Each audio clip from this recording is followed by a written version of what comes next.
This just in, the world's oldest pyramid was built during the last ice age. And I'm not even talking about Egypt. I'm saying our ancestors might have spewed a 27,000-year-old pyramid in West Java. Gunung Padang is not exactly shouting pyramid. It's more of a mound with huge scattered stones tossed all over it. But local people seem to revere it, and they have for centuries. It wasn't until recently that the Indonesian authorities decided to excavate a bit deeper to see what all the fuss was about. They ended up finding the remains of a human settlement. It was rather unexpected, since the mound is pretty high up. This excavation could only prove there were humans in the area as far back as 45 BCE, which sounds reasonable. It was up to an Indonesian geologist named Donny Hillman to prove that Gunung Padang is the world's first pyramid. He used all sorts of new technology to support his claim. Our guy used carbon dating, which digs deep into the earth and takes whole chunks of soil. He found layers and layers of constructions, like he was digging up Rome and finding ancient buildings buried in the ground. His research proved that there had been caverns and even rooms down there, which could only mean one thing: humans. As for the rocks located up in the mound, they were most likely strategically placed by the people who lived there back in the day. They needed a place to meditate, so they arranged things in a harmonious way. Their smooth surfaces wouldn't be the result of years of erosion, but the works of great sculptures, the Michelangelos of their day, let's say. If this is all for real, then human civilizations began way before we think they did. Our ancestors, the Paleolithic humans, didn't have what it took to be considered a civilization, especially not the tools and knowledge to build pyramids. They needed a lot of masonry skills, which weren't all that available during the last ice age. His peers don't share this view, though. They could believe Hillman's theory if he had found evidence such as charcoal and bone fragments, but he didn't. Flint Dibble, another archaeologist, says that without concrete evidence of human activity, there's no proof of an actual pyramid. In this case, all the data proves is that the soil in the mound dates back to 27,000 years ago. He thinks the rocks on top of the mound just slipped down the hill, like rocks normally do. Only a complex society would have managed to build a stepped pyramid like they claim it was. But according to Bill Farley, an American archaeologist, there's just no reason to believe there were any settlements in Indonesia during the last ice age. Now, just so you know, the oldest known ancient society with this kind of knowledge is probably 11,000 years old and used to occupy the region of modern-day Turkey. Take a look, Turkey's Göbekli Tepe. It's also not a pyramid, but it's the oldest monolithic construction made by humans. Back in the Neolithic period, a lot of people settled there, and there are proofs for it. For example, the walls there are covered in ancient drawings of clothing and wild animals. Until recently, the title of the world's oldest pyramid went to a three-sided construction known as the Djoser Pyramid in Egypt. Djoser is located just a few miles south of the Giza complex in a town called Saqqara. It made its way to popular culture more than once. In the 18th century, it became a common feature in European paintings. Young men from the cultural elite did a grand tour around the world, and Saqqara was at the top of their list. It was also featured in the video game Assassin's Creed, with a digital representation way more accurate than many historical drawings of the thing. That was kind of a big deal in ancient Egypt, to build pyramids for kings to spend their afterlives. And if you thought the Khufu pyramid was the oldest one in the world, well, Djoser was built 70 years ahead of that time. The development of new technology has allowed archaeologists to make groundbreaking discoveries, and a new, or should I say ancient pyramid in South America might win the title in dispute. It turns out that pyramids were also pretty fashionable in the Americas in the old days. Among them are the iconic pyramids of Guatemala's Tikal Temple Complex, the same ones that appeared in Star Wars No. 4. But to find the oldest pyramid in the Americas, one would have to travel to Peru. Deep in the Peruvian desert, archaeologists stumbled upon a sprawling ancient metropolis known as Caral. At first, researchers believed that the settlement was pretty recent, since the site was way too complex for ancient technology to handle it. As we said, Caral is a desert town, like Las Vegas, but without all the hoopla. This means no easy access to water. And for cities like these to thrive, they need a considerable irrigation system, which leads us back to complex technologies. The Peruvians surprised us all with this new discovery. This site was huge, filled with an amphitheater, houses, and religious buildings. The whole thing probably sprawled through 370 acres. And when scientists went to test their initial hypothesis using radiocarbon dating, they found that the city probably sprung around 2027 BCE. On the site, archaeologists found 6 pyramids that could possibly predate the one in Saqqara. As far as they know, both civilizations coexisted in the same time period, in opposite parts of the world. But since researchers can't pinpoint the exact age of Corral's pyramids, it's pretty hard to guess which civilization completed their pyramid first. If only we had a crystal ball. Now, it just so happens that the shape of a pyramid is something that nature is able to produce all on its own, leaving us modern-day humans a bit confused. A classic example is the Japanese site of Yaonagani, which also goes by the name of Japan's Atlantis. The entire monument is about the size of 5 football fields and the height of a 5-story building. Explorers and scientists believe that Yaonagani dates back to 10,000 years ago. For Japan's top marine geologist, Professor Masaki Kimura, Yaonagani is the heritage of a lost civilization. Kimura has dived into exploring the ruins over 100 times over the past 10 years. To him, there are clear signs of human activity down there. Check out this triangular-shaped pool on the monument's surface. Kimura thinks it's actual proof of humans, because this triangle-shaped concave is a historical symbol of water fountains in the region. As it happens with a lot of these cases, not all scientists are convinced the same. For many, Yaonagani is probably the result of thousands of years of erosion, and the fact that the monument is composed of one massive rock leads them to believe it is not really human-made. Sure, these huge basalt columns may look like the ruins of a palace, but they're most likely the result of the intense volcanic activity in the region. And speaking of natural formations that really look like a human made it, a pyramid on Mars has been a hot topic lately. Humans have been keenly trying to prove that there is life on Mars for quite some time. But some are stretching it really far, saying that little green or gray people built a pyramid on the planet to try and build their own civilization. This picture was taken over a decade ago by the Mars Reconnaissance Orbiter, the MRO, but it started to resurface recently. It shows what looks like a 3-sided pyramid. Some people claim that the smooth side of the pyramid could only be the effect of otherworldly work. Then science comes along and explains that Mars is home to one of the deepest canyon systems in the whole solar system. The so-called pyramid is located in what is known as the Kandor-Chasma region. This Martian region has a bunch of similar formations that are nothing more than the result of erosion. Nothing supernatural going on there, apparently.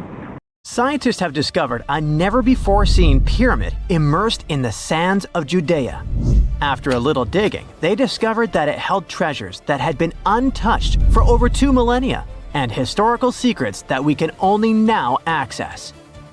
At the Zohar Fortress site, 2,600 feet above the Dead Sea, archaeologists were searching for manuscripts that would provide new information about the history of the site. The excavation was originally part of a long-standing campaign launched by the authorities. Its goal was to protect the sites from looting and unauthorized excavations. What they didn't expect was to find a pyramid-shaped structure built on top of a hill, made of hand-cut stones, each weighing hundreds of pounds.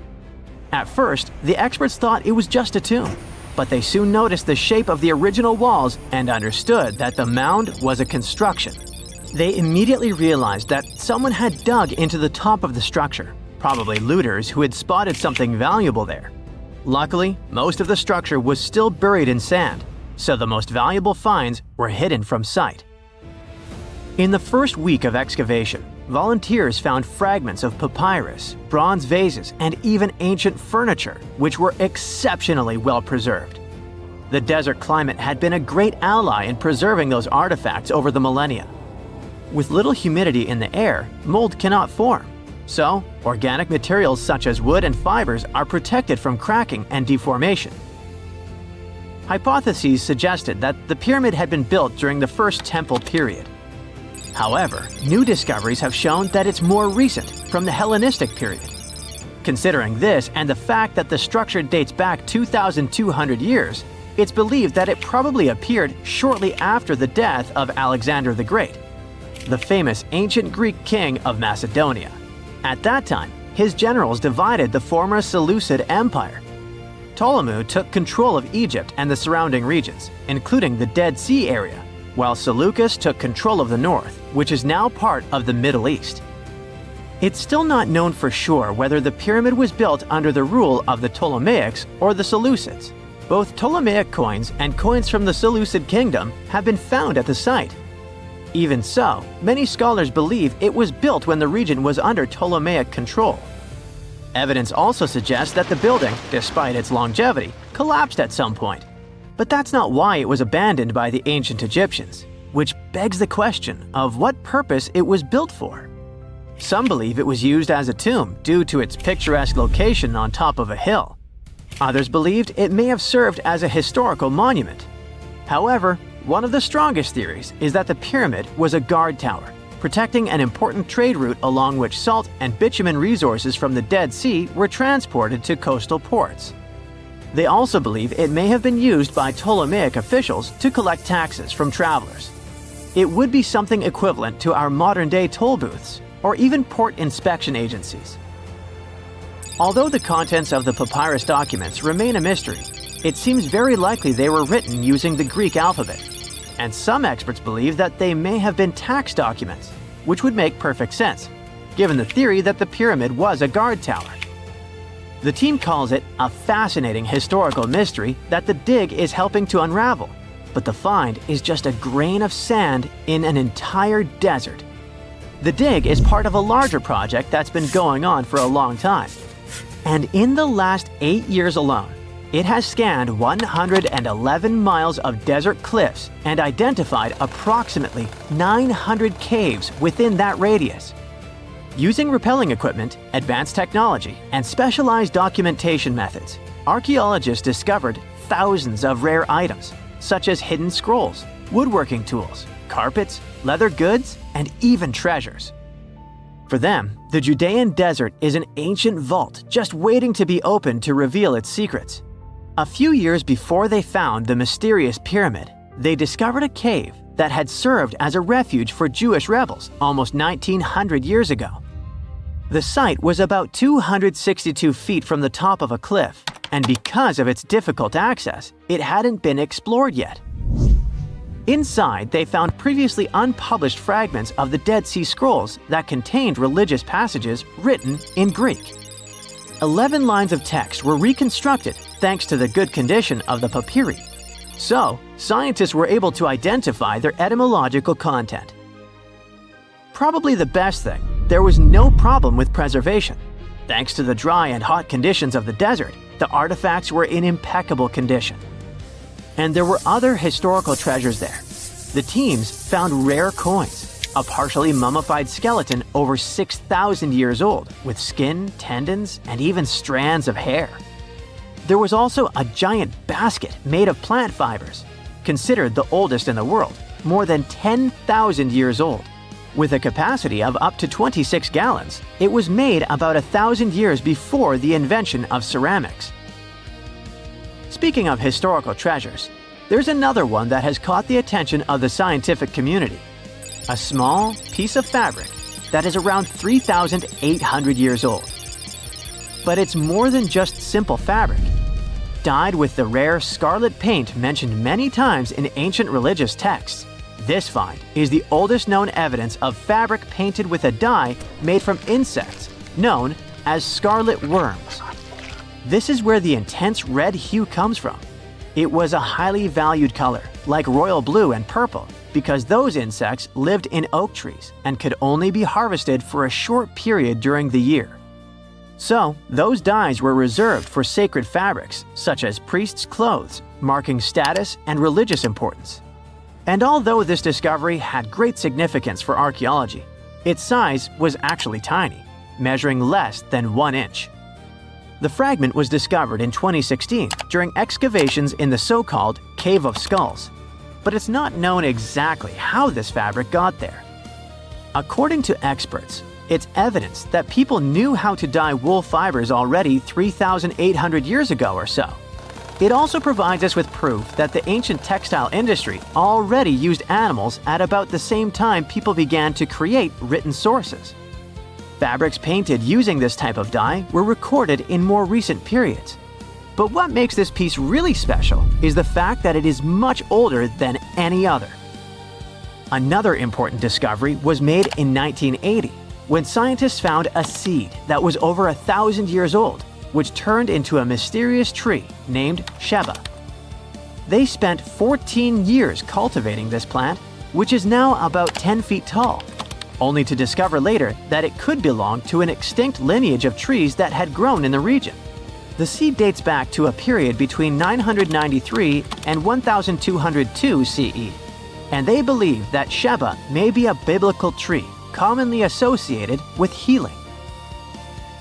Although it's not been possible to identify the exact species, since the tree hasn't flowered, we know that it belongs to the genus Commiphora, which is related to famous African plants, such as the myrrh tree. But time has revealed something even more special. Its leaves and resins are rich in compounds that have medicinal, antioxidant, and even skin-soothing properties. This means that the tree may represent a forgotten lineage whose resin had medicinal value and was mentioned in ancient texts. This brings to light how ancient people dealt with botanical medicine. The story goes that two Mayan twin boys loved to play ball. Sure, they were really good at it, but they also made a lot of noise when playing. The lords of the underworld soon became bothered by the sound and summoned the two boys to the underworld, a place the Mayans called Xibalba. As soon as the boys reached their gloomy destination, the lords of the underworld began putting them through a series of tests. Soon enough, the inexperienced twin boys failed the tests and lost their lives. But this was not in vain. This sad event resulted in the appearance of a beautiful fruit tree. Soon enough, a young woman saw a beautiful fruit on this tree and reached up to pick it. Legend has it that soon after that, she gave birth to another set of twin boys named Hunahpu and Xibalba. Just like their ancestors, these twins were great ball players, but they were equally as loud, and the lords of the underworld became annoyed again. They decided to ask this pair of twins to come to play a game in the underworld, hoping to get rid of them too. When the twins arrived, the lords sent them through a number of frightening places. The first one was the House of Gloom, which was very dark. They then passed through the House of Knives, where they had to avoid getting injured.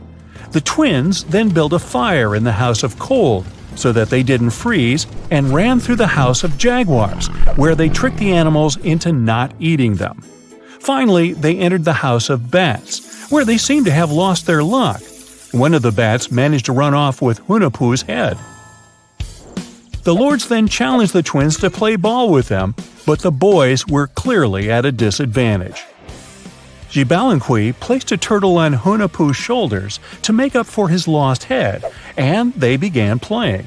As the lords became distracted by an animal near the court, Xibalba stole his brother's head and placed it back in its place. Much to the annoyance of the lords, the twins were now able to tie the game. Hunahpu and Xibalba continued to perform a series of tricks for the lords of the underworld.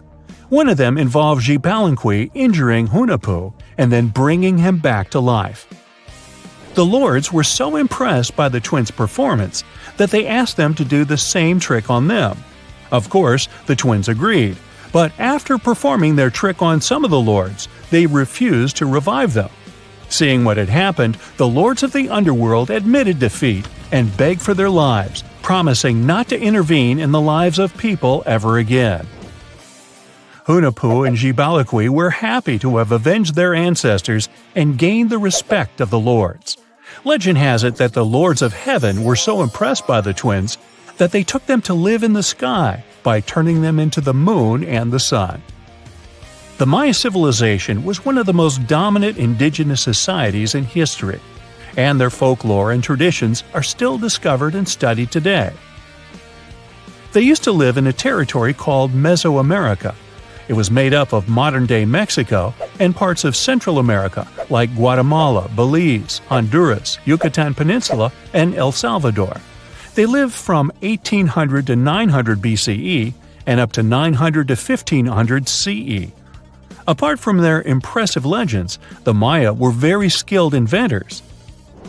They're known for their calendars, writing systems, farming methods, and sports.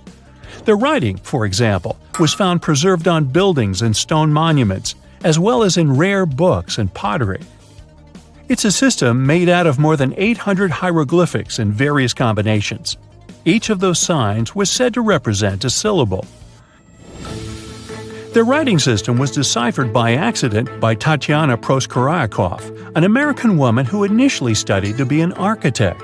Since she didn't find a job in her field, she eventually became a Mayanist in her own right, despite not being academically trained. She was the first to notice that the Mayan upended frog glyph meant birth, and that their toothache glyph meant the date when the king ascended to the throne. It made it easier for scientists to pinpoint birthdays, as well as the names of the rulers of a specific Mayan dynasty. They also invented the concept of zero, which is seen as one of the greatest innovations in mathematics, physics, and human history altogether. Sure, even back then, people understood the idea of having nothing, but the concept of zero as a number is a relatively new invention. A fun fact about Mayans is that they really liked hats. The bigger your hat was, the more important you looked. Not only was it a sort of fashion statement, but it also made them look taller, which was a big deal for their aesthetic. The Mayans also came up with one of the most intricate and complex calendars in human history. It was the first to use zero as a placeholder. Their calendar ended on December 21st, 2012, which led some people to believe that it translated to the end of the world. Obviously, that was not the case. It just so happened that the date coincided with the end of a Mayan cycle of years. But you know, as advanced in science and astronomy as they were, they did make some mistakes. One of them was their belief that the world was flat. Their theory was that the four corners of the world were watched by the brother lords, who kept the sky from falling over their lands. Hats off for their menus, though, as they were well-known chocolate eaters. They turned eating chocolate into a form of art. The drink they made wasn't really like the hot chocolate we enjoy today, though. The recipe included mixing cacao with water, honey, chili pepper, cornmeal, and other ingredients to make a foamy, spicy drink. The ritual of drinking cacao was a crucial part of their celebrations. We're not done discovering all the amazing parts of their architecture and civilization. It was only a few years ago that a Maya pyramid was found at Tonina, in the Mexican state of Chiapas. It was estimated to be more than 1,000 years old. The reason why it escaped archaeologists for so long was that it lay hidden under what was believed to be a natural hill. The ruins of two Mayan cities have been recently discovered in the Mexican state of Campeche. Why didn't we find them until now? Well, they were concealed by really thick vegetation, which made it difficult for archaeologists to reach them. The Mayans didn't just disappear. Their descendants are still around today, many of them choosing to live in their ancestral homelands. You can find them in Guatemala, for example, where the Maya people make up the majority of the population. Overall, the Maya ethnic group contains people that speak different Mayan languages, such as Yucatec, Quiche, Quechua, or Mopan. They had no idea what a spa day was, but the Mayans really enjoyed a nice sweat once in a while. Sweat lodges were discovered around ancient Mayan sites. They were built out of stone or adobe. These rooms were an essential part of their cleansing and healthcare rituals. One of the earliest sweat lodges was found in Quello in northern Belize and appeared to date back 3,000 years. One of the most important parts of the Mayan culture was a ball game which they named Pix. It had both political and spiritual significance. We can see ball courts at important parts of Mayan archaeological sites. The main goal of the game was to pass a rubber ball through a very high stone hoop without using your hands. Basically, it was a combination of soccer and basketball. However, it could have serious consequences. The loser could, at times, even lose his own life. Ooh, high stakes indeed. Because of this game and the need for bouncy balls, the Mayan people were some of the first cultures to use rubber. They made it using natural latex. There were different kinds of rubber depending on what natural substances the latex was mixed with. And that, my friend, is the way the ball bounces. Sorry, but you know me, I just couldn't resist. Everyone loves a good landmark. The Roman Colosseum, the ancient city of Machu Picchu, the Giza pyramids. But have you ever wondered how it once looked? Way back in the days when they were built? Or even in the time they were covered in ivy and forgotten by humanity? Buckle up, because we're heading on a time travel adventure to the world's greatest archaeological sites. Our voyage begins in South America, deep inside the Peruvian mountains. Behold, the city of Machu Picchu. Machu Picchu is a monument to the ingenuity and power of the Inca civilization. During its prime, the Inca civilization stretched 2,500 miles along South America's coastline from modern-day Ecuador all the way down to Chile. And Machu Picchu was located at the heart and center of it. The historic site was constructed at around 7,000 feet above sea level, more or less around 1450 BCE. The gated city consisted of around 150 buildings made of stone. The Incas managed to build temples, houses, and even a complex aqueduct system to irrigate the entire town. And yes, they did all that without the help of wheels or any instrument made of iron. The housing model is somewhat similar to stone houses we see nowadays, with the difference that the Incas didn't use any cement to stick together the blocks of stone. Yet, they fit seamlessly on top of each other. Not only that, the Incas must have developed a rudimentary yet effective anti-earthquake technology, since in the event of a quake, the rocks would shake without falling out of place. If Machu Picchu had been built today, it would have cost over $70 million to finish the entire thing. The purpose of the site is still a mystery to many historians. Theories suggest that it could have been built as a ceremonial site, a safety base for the Inca people, or even a retreat for royalty. What we know for a fact is that in the 16th century, 100 years after Machu Picchu was built, its population abandoned it, with tree roots taking over the majority of the site and keeping it hidden from humankind for over 4 centuries. It wasn't until the 20th century that the world was reintroduced to Machu Picchu when a Peruvian farmer led Yale University professor Hiram Bingham III to visit the site. Since then, Bingham and many other explorers dedicated their lives and research to studying the archaeological wonder of Machu Picchu. Now, for the next stop on our time-traveling vehicle, the city of Pompeii in Italy. Pompeii has crowded our collective imagination for many years. The eruption of the Mount Vesuvius volcano in 79 AD and the destruction of an entire city is hopefully not something that will happen again. But I bet you're wondering, what did Pompeii look like on its last day? It took 18 hours for Pompeii's streets, markets, houses, and forums to be buried under millions of tons of volcanic ash. Thanks to some clever scientists, we discovered that the lava and ashes that covered Pompeii on its very last day actually helped to freeze the city in time. Different from ice, the cloud of ashes did not preserve the city intact, but as the items disintegrated over 2,000 years, they left voids under the earth. Archaeologists found that if they filled these voids with plaster, the shape of the buried city would soon reveal itself. And that's exactly what happened. Of course, it was nothing like the bustling city of 12,000 people that had existed for many years before the fateful eruption. Pompeii was a vibrant and rich municipality. The site's ruins revealed that many areas of Pompeii boasted impressive houses, some with balconies, which was a sign of great wealth at the time. And, believe it or not, even some artwork survived the eruption. Archaeologists found well-preserved frescoes and murals of mythological creatures, all indicating that members of the high society lived there. Ruins show the city even had thermal baths and showers made with luxurious materials.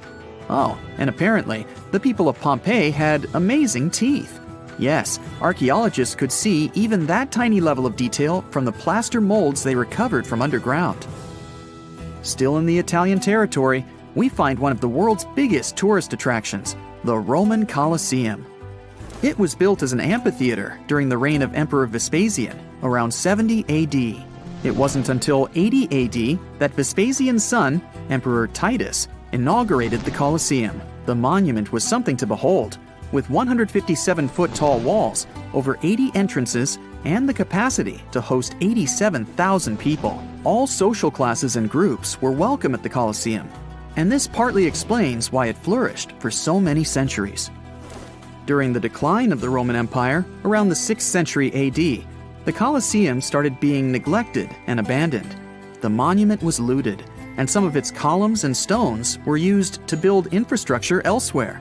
Only 1/3 of the original Colosseum still remains, and if it's big now, imagine what it once was. Greece was home to one of the world's largest empires. At the height of this empire, literally and historically speaking, more or less 2,400 years ago, the Greeks built a citadel known as the Acropolis. The Acropolis, which is composed of historical buildings, is considered to be one of the biggest landmarks of Western civilization to date. Tourists that visit the capital city of Athens today may be faced with yellowish and broken pillars of the Parthenon standing way up high in one of the city's hills. But way back when it was built, between 447 and 432 BCE, the imposing and majestic Parthenon was purely white, as the entire monument was built with gleaming white marble. The statues inside were made of gold. The Parthenon is a 23,000 square foot temple held up by 69 marble columns.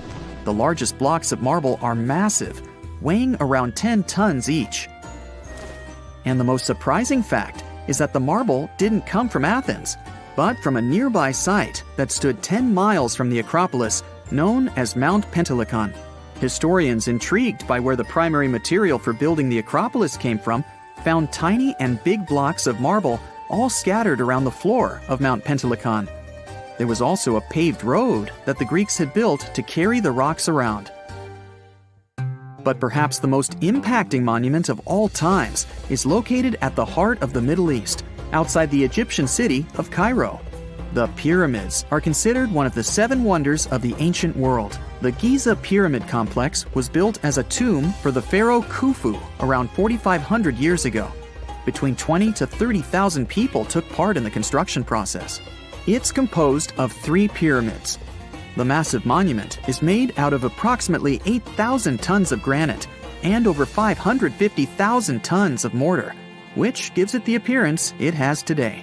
Would you believe me if I told you that the pyramids didn't always look like this? Far from it. They were shiny white with a golden triangular tip at the top. This is because the Egyptians used over 6 million tons of limestone to cover the entire rocky, step-like structure, all so that they could gleam white under the unforgiving sunlight of Egyptian skies. The Pyramid of Khufu remained the tallest structure on Earth made by humans for over 3,800 years. It was the only 8-sided pyramid in Egypt and was believed to align with Orion's belt. It's considered to be the most aligned construction facing north.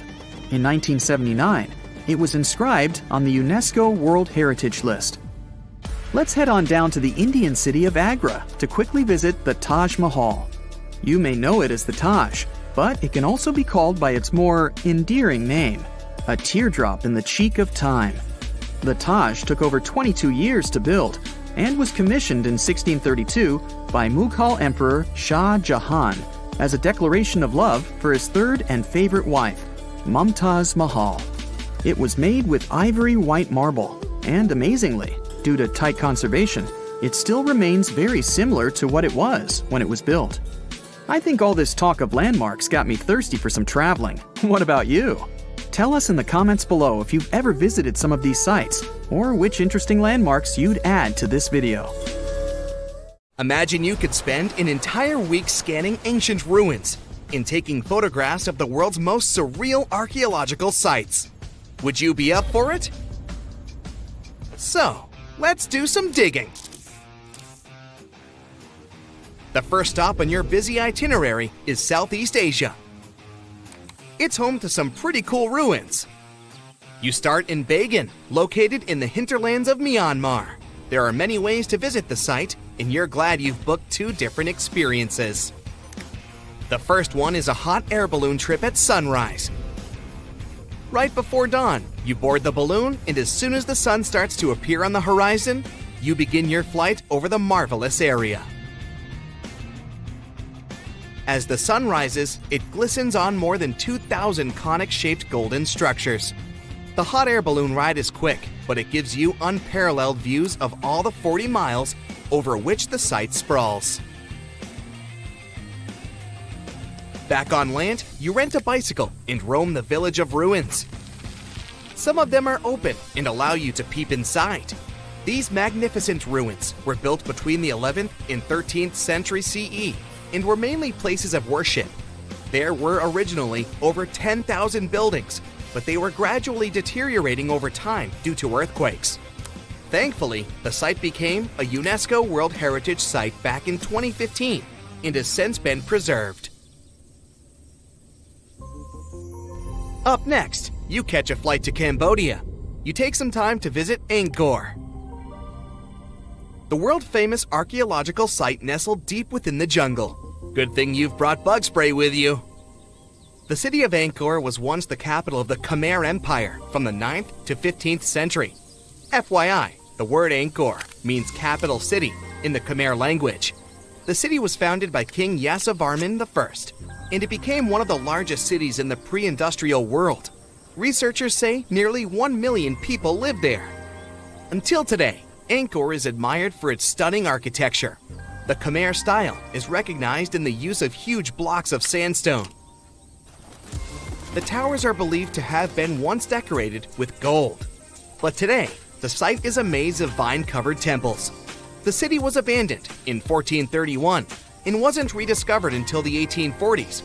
Oh, and just so you know, this is also a UNESCO Heritage Site. It became one in 1992, in case you want to brag to your friends about your culturally rich adventures in the future. Now, your trip continues in Egypt. You're here to visit the Karnak Temple in the city of Luxor. You opt for the most unusual way to get to Luxor. That is, a boat ride down the Nile River. Leaving Cairo, you head south until you reach the famous ancient city. Luxor was once the capital of Egypt and a true hub of power and wealth. That is why the Karnak complex is such a great archaeological site. You choose to visit it at night, and still at the entrance, you are struck by the site's beauty. In the evening, artificial lights cast a golden glow on the temple statues and stone columns. The temple is huge and was built mainly around the 18th and 19th centuries BCE. Each Egyptian pharaoh from that period left their own architectural mark on the site. The highlight of this tour is taking a walk through the Avenue of Sphinxes and discovering the Great Hypostyle Hall. This hall is filled with towering pylons and solid sandstone columns, a true wonder. From Egypt, you head down to Jordan. Now, if you like terracotta landscapes, you've come to the right place. The city of Petra is a marvel of the ancient world. Located in Jordan's desert, the city was a commercial hub back in the 4th century BCE. The Nabateans, an Arab Bedouin tribe, lived in the so-called Rose City and thrived for many years, having accumulated a significant amount of wealth. The city was known for its innovative water management system, which made the region inhabitable. And yes, you'll catch a glimpse of its ruins on your tour. The rock-carved gate-like structure Petra is famous for what is called the Pharaoh's Treasury. It stands at the main entrance to the site and is said to have a treasure hidden beneath it. Don't forget to stand right beneath it and take one of those classic pictures for social media. Once Petra has been ticked off the list, you fly to southern Europe. More specifically, to the tip of the Italian boot. You have a day trip scheduled to visit the ruins of Pompeii. Pompeii can be reached by car from the city of Naples. It's home to the eerie yet well-preserved ruins of a city that was once engulfed by lava. When Mount Vesuvius erupted in 79 CE, it left the city of Pompeii completely buried under millions of tons of volcanic ash. The ancient city was first discovered by beneath the volcanic rock in the 16th century, but it was first cleared from debris in the 1870s. Today, you'll be able to walk down the streets of these ancient Roman ruins, and imagine what the town looked like in its heyday. Pompeii was a vibrant industry, which were a sign of great wealth at the time. And believe it or not, even some artworks survived the eruption. Archaeologists found well-preserved frescoes and murals with mythological creatures. All this indicates that members of the high society lived there. The city even had thermal baths and showers made from luxurious materials.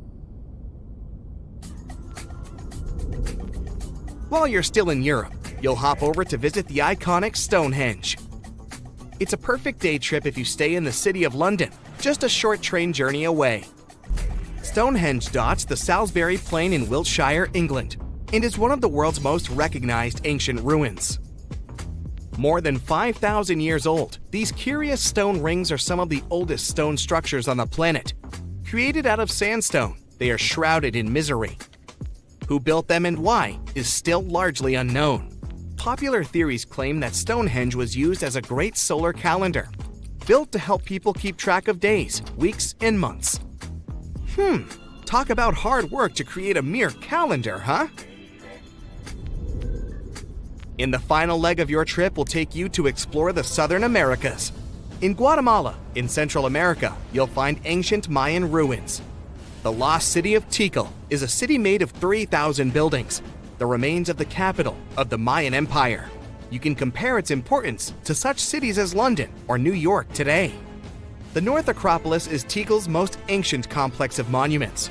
Built solely by human hands in 350 BCE, it served as the resting place of kings and chiefs.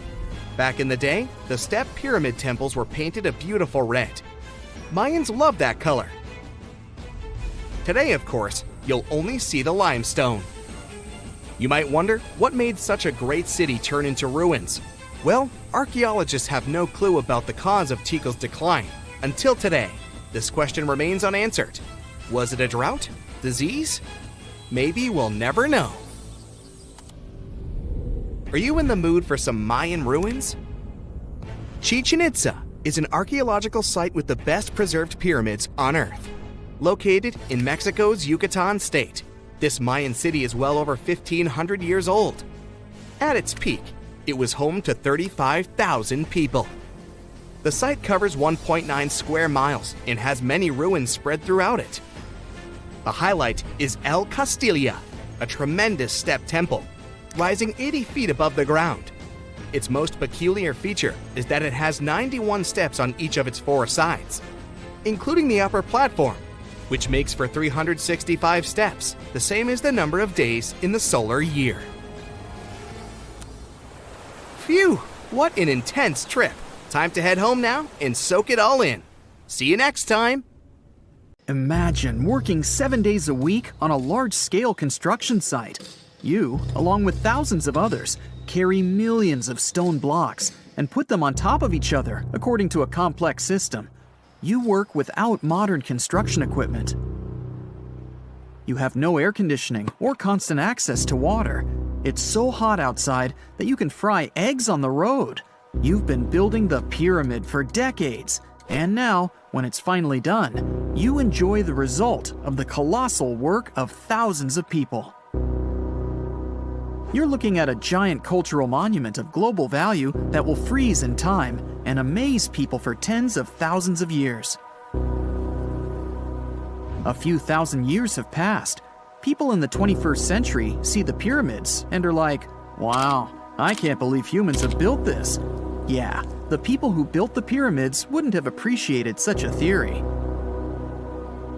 But actually, there are reasons to believe that people built it using some fantastic technology. From the outside, it seems the Great Pyramids are just big triangles of stone. People just put some heavy blocks on top of each other, and that's it. In fact, the design seems too perfect to be true. The pyramid consists of more than 2 million blocks. They lay so close to each other and are so even that you couldn't squeeze even a thin sheet of paper between them. Scientists still can't figure out the exact technology for building the Egyptian pyramids. One of the biggest and most famous is the Great Pyramid of Giza.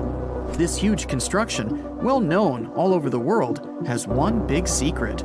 there should be a capstone on top of the pyramid. It's a triangular-shaped stone block, a small pyramid on top of a huge one. It's also called a pyramidion. The builders of ancient Egypt made it out of granite and limestone and covered it with gold. No records or old drawings prove that there was a pyramidion at the top of the Great Pyramid of Giza.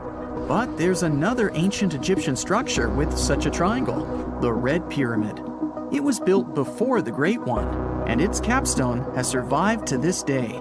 Archaeologists have found and reconstructed it. But where could the capstone of the Great Pyramid be? It's a mystery that still has no answer. Some are sure that some thieves have stolen it from the top. Maybe they just climbed up and pushed the pyramidion down. It makes perfect sense. The capstone was probably the most valuable element of the pyramid. Many scientists and archaeologists still don't know its exact purpose. Some believe that this peak covered with gold glorified the pharaohs. The capstone reflected moonlight at night and illuminated the entire space around it. During the day, the capstone reflected sunlight with its shiny surface. You could have noticed it from afar. The top of the pyramid was a kind of guiding star for lost travelers. All other stone blocks of the pyramid consist of limestone. People polished them to make them look shiny. In the past, they were even glowing and reflected light. You could see glowing pyramids from space, although they looked like tiny lights. Over thousands of years, winds, sandstorms, and rains have changed the pyramid's appearance. If people had taken care of them all this time, they would have looked like something out of science fiction movies, or the pyramids from Las Vegas. But unfortunately, we will never see their original appearance. Some archaeologists and scientists believe that the capstone could absorb the sun's energy and distribute it evenly throughout the pyramid. No one knows precisely why the Egyptians needed this technology. There's a theory the pyramids are ancient energy systems. The pharaohs applied this energy to use some unique technologies that were more advanced than all the achievements of the 21st century. And the triangular shape of the pyramids was ideal for boosting this electromagnetic energy. In theory, solar radiation, or electromagnetic forces, accumulated at the top of the pyramid, filled the inner rooms, and then went down the walls to the base. Any surface distortion could prevent the flow from spreading, so they had to create a perfectly smooth surface. That's why they installed the blocks so that nobody could squeeze a needle or razor blade between them. Many people believe in this theory because they built the pyramids from limestone. This material can hold energy inside itself. In the inner part, they created granite deposits to cause air ionization, that is, to create an electric charge. They also dug channels under the pyramid for water to transmit electricity. And at the top, they put a gold capstone, the best conductor of electricity. So, this is how you get a great power generator. Different cultures used similar technologies to create electricity all over the world. But these are all theories. If it had been working, humanity would have used these technologies today. There are mentions of the metal industry, chemistry, engineering, physics, mathematics, and astronomy in some ancient records. Most scientists don't believe in all these things. We know the detailed stages of the technology's development in different cultures. In the 21st century, scientists, historians, and anthropologists can track the evolution of all modern devices. If people had created some technological inventions in ancient times, the history of the world would have looked different.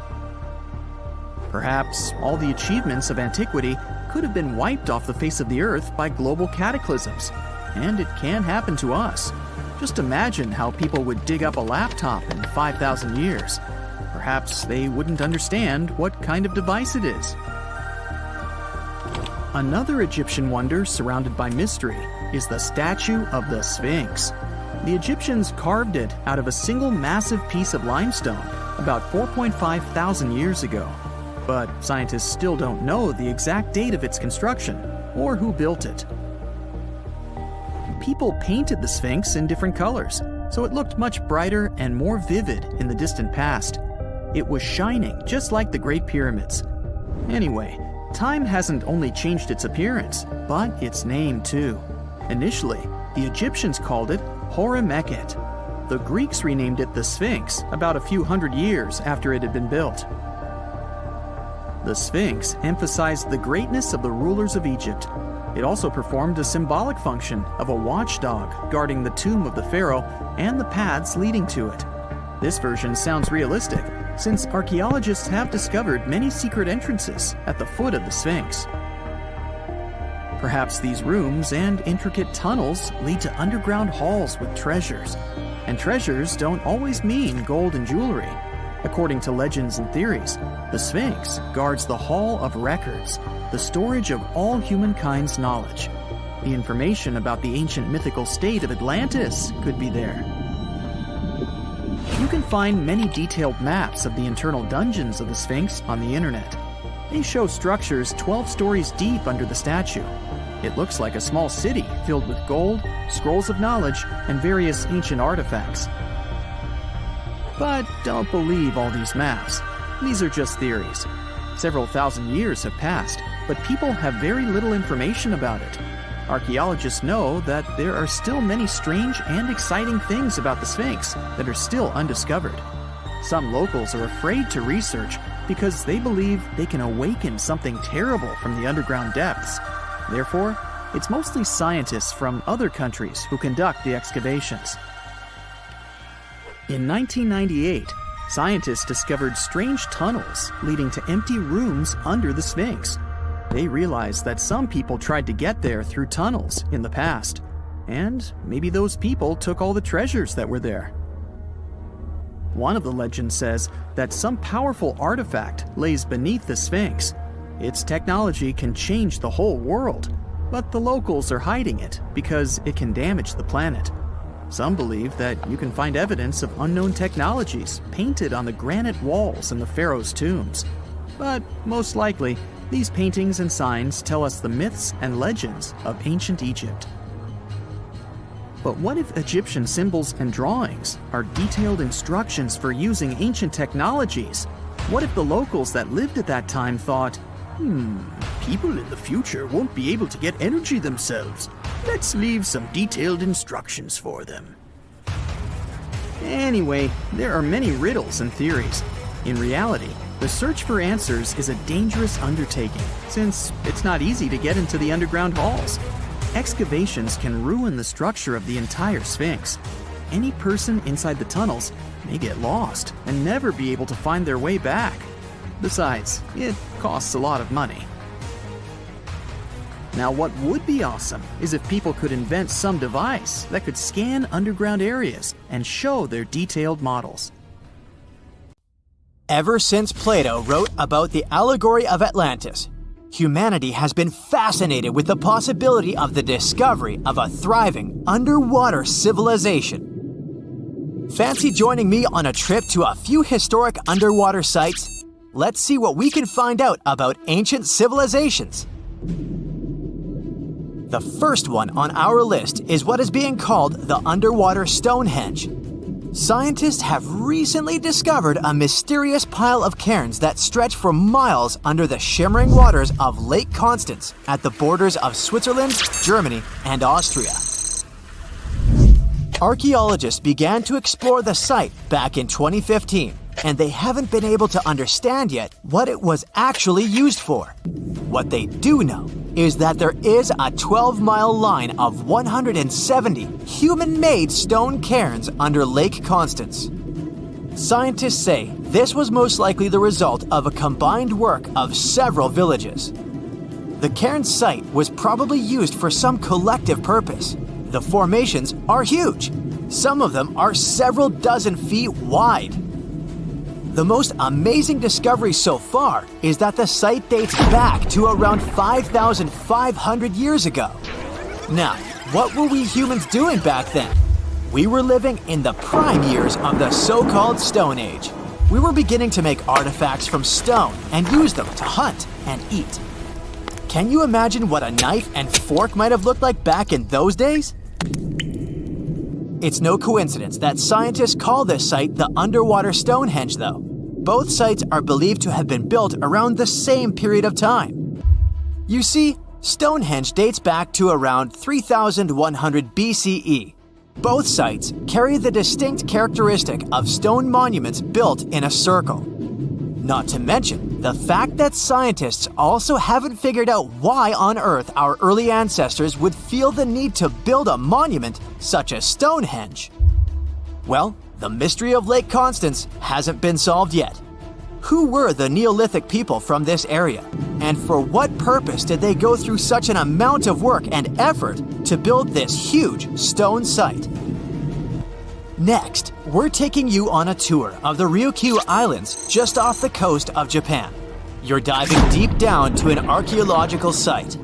But I should warn you, the waters of the Pacific Ocean are far from smooth. It doesn't take long before you see a huge structure, thanks to the sunlight shining down on the seabed. At first, it looks like Machu Picchu's ruins located across the globe in Peru. As you approach the site, you slowly figure out its forms. A pyramid-shaped structure, arches, staircases. It's something that could have easily been a palace or a castle. Could this be a sign of human activity? What you've just seen is known today as the Yonaguni Monument. It also goes by the name of Japan's Atlantis. The entire monument is about the size of 5 soccer fields and the height of a 5-story building. Its most surprising feature is its expanse of terraces. Explorers and scientists believe that Yonaguni might be 10,000 years old. But whether it's a human-made structure or a natural formation is still under debate. For Japan's top marine geologist, Professor Masaki Kimura, Yonaguni is the heritage of a lost civilization. Kimura has dived to the bottom of the ocean to explore the ruins over 100 times over the past 10 years. According to him, there are clear signs of human activity down there. On the monument's surface, there is a triangle-shaped concave that is a historical symbol of water fountains in the region. There's also a giant turtle carved on the eastern side of the structure. And, according to Kimura, turtles have an important cultural meaning. Several pieces of stone tools have been recovered from the site. Their estimated age is around 10,000 years. However, not all scientists support this theory. For many, Yonaguni is the result of thousands of years of erosion. The fact that the monument is composed of one massive rock leads them to believe it's not human-made. The defined edges and flat surfaces resemble a natural formation in Northern Ireland, known as the Giant's Causeway. The basalt columns look like the ruins of a palace, but they're actually the result of volcanic activity in the region. Now, you're flying to the coast of Greece, 4 hours away from Athens. More specifically, you're in the Peloponnese Peninsula. You dust off an old snorkel and head for a free dive on a bright sunny day.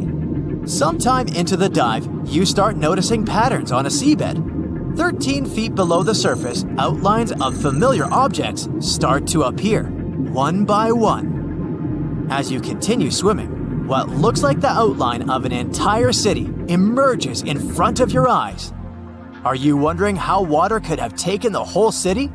Rocks are perfectly aligned into what appears to be the foundation of a building. This is Pavlopetri, an ancient city you've probably heard about for the first time. It was discovered by Nicholas Fleming, a British oceanographer, when he was on vacation in Greece. He had heard rumors about Pavlopetri's existence and indeed found several artifacts on the seafloor. He went back to the area a year later with the team. They found a site filled with pots, storage vessels, and tools. A kernstone, for instance, is a tool used for grinding grains and turning them into flour. Multiple amphoras indicate that this settlement dates back to the Bronze Age, 5,500 years ago, when people started living in towns. The settlement is believed to have existed for over 2,400 years. Today, Pavlopetri is considered the oldest submerged town ever discovered. And what's impressive is that it wasn't a simple village. It was a vibrant port city with stone buildings, a marketplace, streets, and even squares. The next stop on our voyage is one of today's most famous underwater cities that has been turned into an archaeological park. The city of Port Royal in Jamaica exists only below the surface, but in 1692 it was one of the wealthiest cities in the Western Hemisphere. Port Royal was the center of the British Empire at the time and an important trade city that attracted people from all over the region. It was also home to real-life pirates of the Caribbean. On the morning of June 7, 1692, the people of Port Royal met a different fate than they had probably expected. The city woke up shaking. People were thrown out of their beds by the power of a massive earthquake, ranking 7.5 on a Richter scale. One survivor said he had seen Earth opening up and swallowing the whole town. What he said could be true, as the city was mainly built on sand. The ground swallowed buildings, roads, you name it. Geysers erupted, and finally, waves as big as 10-story buildings hit the city. About 33 acres of the city disappeared under the water. Amazingly, most of its 17th century remains are still in good condition under 40 feet of water. Archaeologists have found taverns, storage rooms, kitchens, and recreational buildings used for diverse purposes. You can also see a grand lion statue, a submerged bridge, and many picturesque arches. Of course, I saved the best for last: India. Just off its coast lies another sunken marvel. A site known as the Lost City of Cambay is located in the Gulf with a similar name. It remained undiscovered until 2001, when the National Institute of Ocean Technology made a routine water assessment. With the help of sonar technology, which sends a wave sound to the bottom of the sea, they found something far beneath the surface. Images showed well-defined geometric shapes spread along a 5-mile stretch. The remains date to more than 9,500 years ago, meaning this civilization was lost at around the end of the Ice Age. Debris recovered from the site included construction material, pottery, beads, sculptures, and even bones. Scientists argue whether these artifacts are indeed from the site, but if they truly are, then the lost city of Cambay might be the oldest civilization in the world. The year is 2160. The place, the Pacific Ocean off the coast of Japan. The ocean seems calm, at least the surface does. The ocean floor is cracking right now. Boom! The earth opens up, magma shoots out. The crack in the ocean floor triggers an earthquake, and a massive amount of energy shoots into the ocean. And now for gravity to get involved. It pulls the water down and makes it move faster and faster. It's a tsunami. A wave as high as a skyscraper plows toward Tokyo at 500 miles per hour. That's millions of tons of water. It would be awesome to take a picture of it, but there's no time to admire the power of nature. The tsunami's about to hit Tokyo Bay. The tsunami smashes ashore and starts attacking the largest structure on the planet, the Tokyo Pyramid Metropolis. It's 6,600 feet tall. That's 5 times the height of the Empire State Building. Imagine if the entire population of Denver, Colorado lived and worked in one building. The Tokyo Pyramid Metropolis, TPM, can handle 750,000 people at a time. Incredibly, the structure withstands the impact, and most of the tsunami's energy seems to have just disappeared. This time, engineering stands up to nature. TPM was built by the Shimizu Corporation, which was founded in 1804. The pyramid is the most stable structure around. If you don't believe me, go to Egypt and see the Great Pyramid of Giza. It's lasted 4,500 years and it's still going strong. The TPM is built on water and consists of 204 individual pyramids. They look like bunches of grapes stacked on top of each other, 8 tiers in all. Only in this case, each grape is the size of a Vegas casino. The TPM's actually hollow. That's how it defends itself against typhoons and tsunamis. It doesn't meet the wind and waves head-on, but lets all that energy just pass right through it. Robots and autonomous control systems run this place. It runs on solar, wind, and wave energy. The pyramids are connected by passages, all in all about 85 miles worth. They connect everything and are maintained by AI that always finds you the fastest way to get from Pyramid A to Pyramid B. The TPA's obviously the city of the future, but human tech isn't quite ready for it just yet. Originally, engineers decided to install the pyramid on 36 columns, all dug into the ocean bed. If you build a pyramid that size out of steel and concrete, you'd be looking at 50 million tons of load press in on itself. The TPM would have collapsed under its own weight and imploded into the ocean. They needed something 1,000 times lighter than concrete and stronger than steel. So, what's this futuristic material? Look at this old guy. It's the first car on the planet with an internal combustion engine. It hit the road in 1885. And this is the first artificial satellite that humans launched into space. It only took an evolutionary blip to go from the first horseless carriage to our first flight into space. That TPM's not looking so ridiculous. Hey, we can do anything. The solution is carbon, and it's everywhere. It's the rod in your pencil, and the diamond in your crown or ring or industrial drill. But we don't just need ordinary carbon, we need graphene. It's a type of carbon we can make nanotubes out of. They're thinner than a human hair, but 400 times stronger than steel. And most importantly, they're light. Nanotubes aren't affected by chemicals, oxygen, or water. Perfect for the TPM. That's just a fancy way of saying the thing's not gonna rust. Shimizu has plans for a power station on the moon, an underwater city, transforming the Sahara Desert into a huge oasis, and much more, but they aren't the only ones changing the planet. The Netherlands is the size of 2 New Jerseys, and about 30% of it is below sea level. To protect their country from water, the Dutch built dams, lots of them. But that's just defense. In 1986, they decided to go on offense and take back some of the land from the sea. The first dam was 19 miles long. It basically turned a bay into a lake. The second dam sealed the deal. After 42 years of work, the Netherlands got itself a whole new province larger than Los Angeles.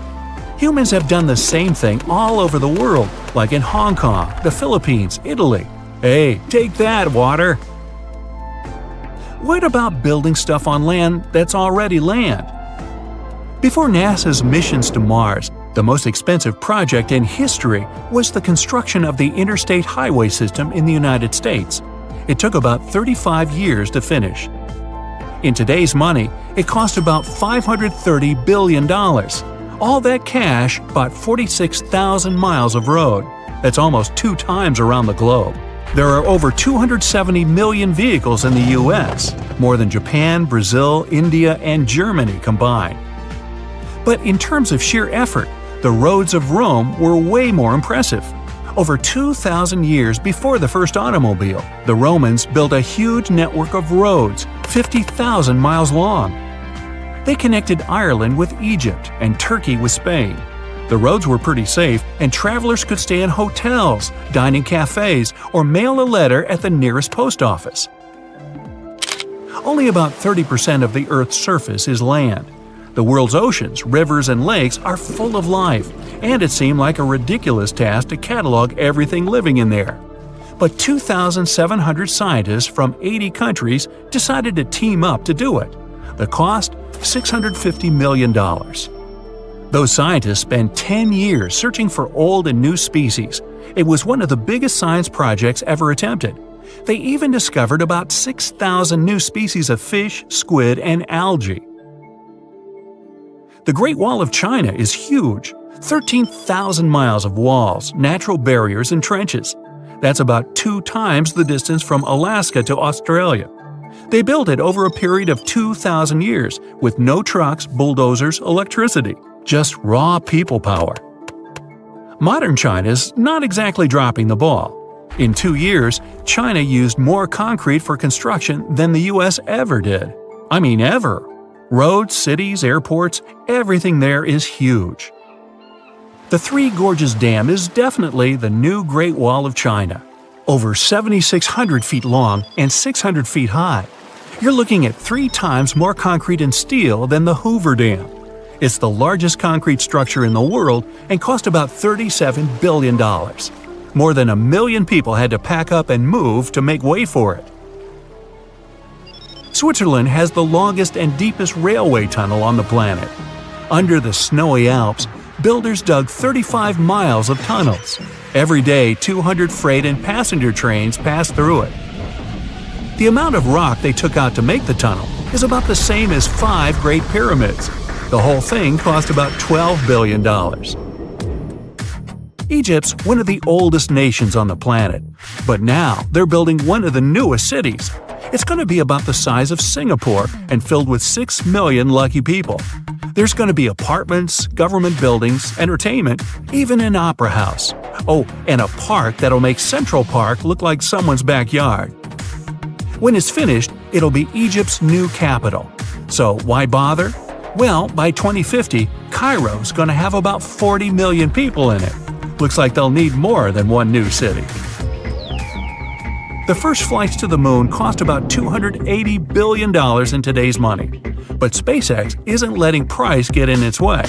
The company plans to build a colony on Mars with a population of 1 million by 2050.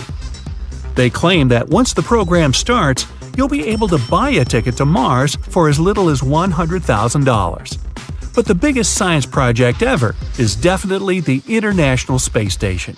It weighs as much as 2 Boeing 747s and zooms through space at the speed of 17,500 miles per hour. That pencils out to be 5 miles per second. The station orbits the Earth 16 times per day, and it doesn't come cheap. Luckily, a whole bunch of countries share the bill, but it's definitely the most expensive room service anywhere in the galaxy. It costs $10,000 to deliver a bottle of water from Earth to the space station. Hey, at that price, I think it's important to ask, sparkling or still? There's this interesting ancient site near St. Louis, Missouri, that a lot of people don't know about. It's called Cahokia, and it used to be a huge city with up to 20,000 people living there back in the 11th century. It's full of these massive earthen mounds that were built by hand, and the biggest one is still there today, at the Cahokia Mound State Historic Site. Even though we don't know everything about this civilization, researchers have been able to piece together some information from the remains they've found. For starters, they found some pretty old teeth at this site. After studying their appearance and structure, scientists suggest that a lot of different indigenous groups lived there. About a third of them came from other areas in the middle of the continent, which they figured out by studying the different levels of various substances in the teeth. And get this, the way the mounds are arranged shows that this was actually a planned-out city, not just a bunch of villages grouped together. The rulers lived on top of the mounds, while everyone else lived in other structures. It's amazing to think that they were doing things like farming, hunting, logging, pottery, and weaving, all within this one giant city. Right in the middle of Cahokia, there was this giant mound that was about 100 feet tall, and around it, there was this huge wooden fence. Inside the fence was the city center, which had a big open space called a plaza. Archaeologists think that the plaza was designed to represent the 4 cardinal directions of the world. It was like the people who built it wanted to create a place that was in harmony with the universe. The center of the city was where they held ceremonies and events, and it was such a big deal that people from outside Cahokia would come to be a part of them too. What became of this city? Hard to tell. Some people think that the reason it fell apart is that they cut down too many trees and the land got all messed up. Other scientists believe that's not true because the soil was still in pretty good shape after the city was gone. The Europeans were not even around at that time, so they couldn't have influenced the downfall of Cahokia either. There's also one theory that suggests there were fights with other communities that caused the city to collapse. These days, there are over 65 preserved mounds, and you can even climb the steps of the tallest one. The best part is that local authorities are thinking of making it a national park, so you should totally plan to visit before it gets too crowded. Mohenjo-Daro is another lost ancient city that's still surrounded by mystery. Located in modern-day Pakistan, it was a city that flourished during the Bronze Age, and it was extremely advanced for its time. It had things like water systems and fancy architecture that other cities didn't have back then. Despite these features, it's not as well known as other ancient cities, like those in Egypt or Mesopotamia. What's even weirder is that at some point, the city was abandoned, and no one knows why. Archaeologists found the city in 1911, but it took a while for them to realize how important it was. Eventually, they uncovered a lot of really interesting things about the city, like its advanced sanitation system. Excavations uncovered over 700 wells, as well as private baths and a large communal bath. Remarkably, even private homes had toilets, and waste was efficiently disposed of through a citywide sewage system. They also had a lot of trade connections and made some really beautiful objects, like pottery, jewelry, and figurines that were sold all over the region. Despite its amazing culture and knowledge, scientists have yet to figure out why the city was abandoned. Some people think changes in the nearby river might have had something to do with it. The writings that the people of Mohenjo-Daro left behind are still a complex code, even for the most skilled specialists, making it even harder to piece together their history. Have you heard of the lost city of Kolmanskop? It used to be a small settlement in the Namib Desert. Legend has it that it got its name from a man named Coleman who got stuck in the local dunes and was never seen again. But that's not the interesting part. In 1908, a railway worker found a shiny stone and showed it to the chief railway foreman, who turned out to be a hobby mineralogist. They discovered it was a diamond, and soon, Kolmanskop became the richest town in Africa and one of the richest places in the world. It had luxurious stone houses, a school, a hospital, and even an ice factory to produce ice for fridges. The hospital had the first X-ray machine in southern Africa, which was supposedly used to check if workers were illegally swallowing diamonds. Its popularity began to decline in the late 1920s when another diamond-rich location was discovered nearby. Most of the inhabitants soon began to flee the city in search of a better life, leaving the buildings abandoned. In 1938, all machinery was taken south and the town was left to the desert. The last inhabitant left Kolmanskop between 1956 and 1960. The hot climate and low humidity have preserved the structures over time, and tourists can now visit this desert ghost town. You've surely heard about this next ancient city, Machu Picchu. It's this incredible ancient location in Peru. It stretches across a huge piece of land in the Andes Mountains and sits high above sea level. It's even considered one of the wonders of the modern world. But here's the thing. Scientists aren't exactly sure what it was used for. It could have supported up to 750 people, but there aren't a lot of human clues left behind. Some people think it was more of a spiritual or ceremonial place, while others believe it may have been like a fancy spa retreat for the nobles. The extensive terraces might mean it was used for crop testing or as a trading hub. And there's even a theory that it was used as a prison because they found a cell-like area too. It's amazing that even today, archaeologists and historians are still puzzled about how it was built. Did you know that they probably didn't even use wheels for transportation? and those massive granite rocks were somehow pushed up the steep Andean mountains, even though most of them weighed a lot. Some historians think that hundreds of people worked together to push each rock up the peak.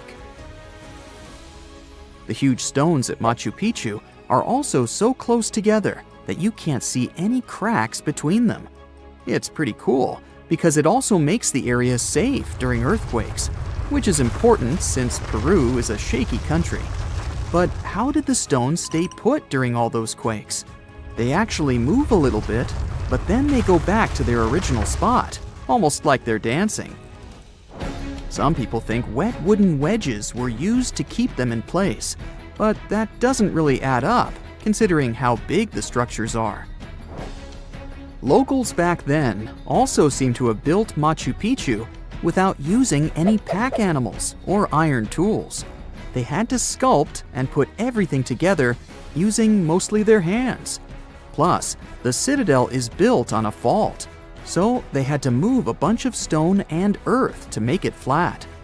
Scientists also think that the real construction is actually underground because of the deep foundations and drainage system. In fact, there's a hidden water system that was just recently discovered using 3D scanning. They didn't even use mortar to put the granite blocks together. They were so precise that you can't even fit a sheet of paper between them. One theory suggests that people that lived there used stone tools made of a harder material than the stone they were cutting. So, imagine you're 15 and you get bored of playing video games. Instead, to pass the time, you decide to give some attention to an old hobby of yours, tracking down lost Mayan cities. You've heard that some ancient civilizations are said to have built entire cities based on constellations, so you decide to check out whether that was true for the Mayans. You find a book containing all the constellations the Mayan civilization believed to exist. You open good old Google Maps and map every ancient Mayan city discovered to date. You start seeing that this information actually matches. And truly, the biggest ancient Mayan cities correspond to the brightest and biggest stars of the Mayan constellations. Okay, this is getting interesting. You manage to map out over 100 ancient cities when you suddenly notice something strange. There's an area in the Yucatan Peninsula in Mexico where archaeologists have unearthed 2 Mayan cities. But on the constellation map, there are 3 stars. Could this mean there is a long-lost city waiting to be discovered nearby? You might think this sounds too daydreaming, but the story is actually true. The previous account happened to a Canadian teenager named William Gaddery. The boy is known as a science genius and had even won an award for the constellation theory we presented just now. When he noticed that a 3rd city was missing from the 23rd constellation he was examining, he began to scour the internet for satellite pictures that could help him solve this mystery. He looked into images from NASA, JAXA, a Japan-based satellite company, and Google Earth. These images were still insufficient to answer his questions, so he reached out to a friend inside the Canadian Space Agency. His friend provided him with state-of-the-art satellite imagery that gave him the answer he was looking for. According to the images, there is a large square area right on the border of Mexico and Belize, which looks like the remains of a city. William took the images to a remote sensing expert known as Dr. Armand Laroque from the University of New Brunswick. They studied the images thoroughly and concluded that the area could be housing 30 buildings and even a large pyramid. The scientific and archaeological community went crazy with the 15-year-old's discovery. Could this really be true? Some background. Lost Mayan cities began to be unearthed in the mid-20th century. Since then, ruins from cities such as Tikal, Palenque, and Uxmal have been rediscovered. The Mayans were one of the biggest pre-Columbian civilizations living in the Americas. They began to settle in the area as early as 1500 BCE. Experts believe that, at its height, the Mayan civilization consisted of over 40 cities, with a population of millions of people. That's a crowd. And their cities were pretty interesting. Their civilization spanned over Mexico's Yucatan Peninsula, Guatemala, and Belize. They survived mainly on agriculture, So they developed a complex irrigation system in most of their cities. They built a series of ceremonial buildings, pyramids, plazas, and even courts for ball games. The Mayans were keen pyramid builders, but they also developed an advanced astronomical system. With whatever ancient technology they had, they were able to predict the exact location of planets, such as Venus and Mars, and they were able to predict the exact dates of eclipses. That's why the methodology William used to discover this long-lost Mayan city was unusual, but not completely surreal. The Mayans were keen astronomers, so it wouldn't be too strange that they built their major architectural feats in relation to the sky, would it? And they wouldn't be the first ones to be doing so. There is a famous fringe of Egyptology dedicated to studying how the Giza pyramids were built in perfect alignment with the Orion constellation, meaning that each pyramid was purposely built to align with one of the major stars of Orion's belt. According to William, he first had the idea to look at the Mayan constellations because he couldn't understand why the Mayans built their cities where they built them. Most major cities, such as Chichen Itza and Uxmal, aren't near any rivers or significant bodies of water. Instead, they're built on marginal lands and on top of mountains, which confused the 15-year-old. His next thought was that it might have something to do with astronomy. William named the new city he discovered Mouth of Fire, which is also my nickname, and he even won a merit award for his hard work. However, his theory was very much contested inside the archaeological community, and many Mayan experts worked to debunk William's findings. Some archaeologists say that constellation theories are too unscientific. Anthony Aveni, a renowned anthropologist and astronomer, referred to William's methodology as an act of creative imagination. He explained that there is no way to be sure what the Mayan constellations really were. It's all just hypothetical. Another debunking of William's findings came from Mayanist David Stewart, who said that the object identified on the satellite imagery is nothing but an old cornfield. His claim was supported by an expedition that took place near the area in 2021, when the archaeologists present reported there was nothing at all in this area. Still, a 15-year-old boy almost found a long-lost Mayan city, which is pretty exciting if you ask me. Similar techniques as those used by William are actually being used to unearth lost civilizations all over the world. According to space archaeologist Sarah Parquet, satellite imagery has been a key player in discovering ancient cities in Egypt and other places. Sarah herself spends most of her days scouring images for any sign of where there could have been cities long ago. What happens, she says, is that any time you have something buried, it's going to be covered either by vegetation, soil or sand, or some other modern construction on top of it. In order to assess whether there is something hidden under large canopies of vegetation or not, she uses infrared technology, for instance. A major recent discovery in Brazil was done in a similar way. Satellite imagery detected a network of trenches dating back to 200 to 1200 CE. These suggest settlements that could have supported around 60,000 people. But in this case, the satellite imagery did indeed correspond to what was on the ground. Researchers from the University of Florida found several mountains that were accompanied by ditches and geoglyphs. Archaeologists also found remnants of carefully designed walls, centered around plazas, much like the type of construction done by the ancient Mayans. Advances in satellite tech have also shed new light on long-discovered ancient Mayan cities, such as Tikal. Located in the heart of the Guatemalan jungle, Tikal is believed to have been the capital of the ancient Mayan Empire. At its height, it was comparable in importance to cities such as London or New York in today's world. It was composed of a series of complex monuments, many of them believed to have been the resting places of kings and chiefs. Tikal is already known to have been big, but recent discoveries show it could have been even 3 times larger than what scientists originally believed. The main discovery revolves around a fortification on the outskirts of the city, indicating how far the original city stretched. And new discoveries still take place. In 2017, researchers also unearthed new clues regarding the potential causes of the decline of the Mayan civilization. using data from a Sidon seawall located 62 miles southwest of Tikal. Scientists analyzed radiocarbon data from ceramics and archaeological excavations to extract new information about the sudden demise of this great civilization. The information shows that, instead of a sudden collapse, the Mayans most likely collapsed in waves of social instability and political crises. These events are believed to have deteriorated Mayan city centers and began causing the dispersion of the Mayan population. Well, it seems like it's a prime time to uncover ancient ruins. What do you say? Will you give it a try as well? Hey, how do you feel about taking a trip back in time? We're diving into the history of the Amazon forest to unravel the mystery of its lost cities. Grab your bug spray and hop on.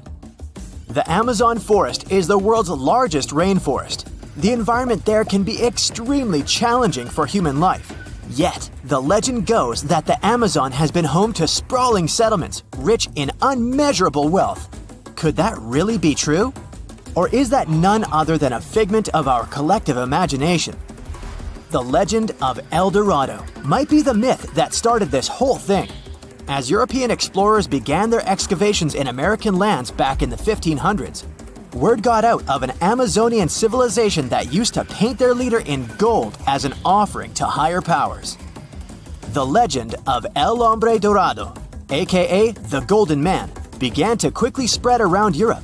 Explorers got excited at the possibility of finding an infinite amount of gold somewhere deep within the Latin American jungle.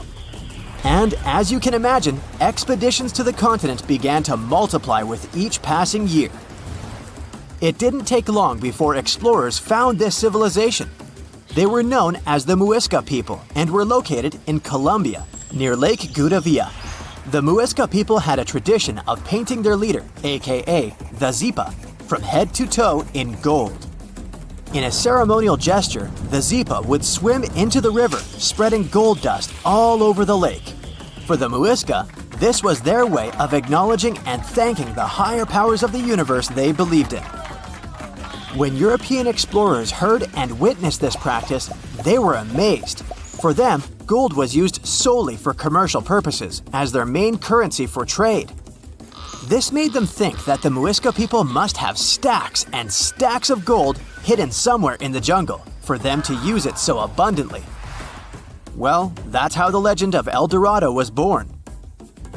What was once the practice of El Hombre Dorado traveled on word of mouth until it became El Dorado, a fictional city that was most likely to hide piles of gold. The hunt for this city led Europeans to spend large amounts of money to scour the Amazon forest. Unfortunately, all of their expeditions came back empty-handed. That is, if they ever came back at all. Now, jump to the beginning of the 1900s. In England, the Royal Geographic Society, a prestigious British institution, was looking for somebody willing to travel down to Latin America to trace the border between Brazil and Bolivia. More specifically, the part of the border that is nestled deep within the Amazon rainforest. One Sir Percy Fawcett was a Latin American aficionado, and he gladly volunteered to do the job. Oh, it's important to note that the Amazon forest is virtually the size of the continental USA. It sprawls across 8 countries, including Brazil, Peru, and Bolivia. And trust me, getting around is no easy feat. The jungle is covered in dense vegetation, and in addition to that, it's home to insane predators such as anaconda snakes, panthers, crocodiles, piranhas, and so on. But despite all that, Fawcett was very successful in his mapping adventure and seemed to be wanting to come back more. Back in England, Fawcett would scour diaries from other explorers hoping to learn more about the ancient Amazonian civilizations. He would read about the Incas and the Mayans and the great empires they built. He believed that if the Incas were capable of building empires that stretched over 2 million square miles, this could mean that other Amazonian civilizations could have thrived there too. During his research, Fawcett came across a report from a 16th century explorer. The report told of a city deep within the Amazon forest that held unimaginable quantities of minerals, a town that stretched for 15 miles without any space from a house to house. This report fueled Fawcett's imagination to a new extreme. From then on, he became obsessed with finding what he called the lost city of Z. Over years, Fawcett searched the Amazon forest, usually looking for stone ruins that could possibly indicate human settlements. On his later expeditions, he focused on exploring the state of Mato Grosso in central Brazil. He would travel from Europe and into the lower region of the Xingu River. The trip to the Xingu would take him around 14 days on foot. Then, he would set sail in small wooden boats accompanied by local indigenous leaders that knew the region better than anyone. How he communicated with the indigenous population is still a mystery, since they only spoke in local dialects. Some scientists believe that this could have been the real reason why he never found the city.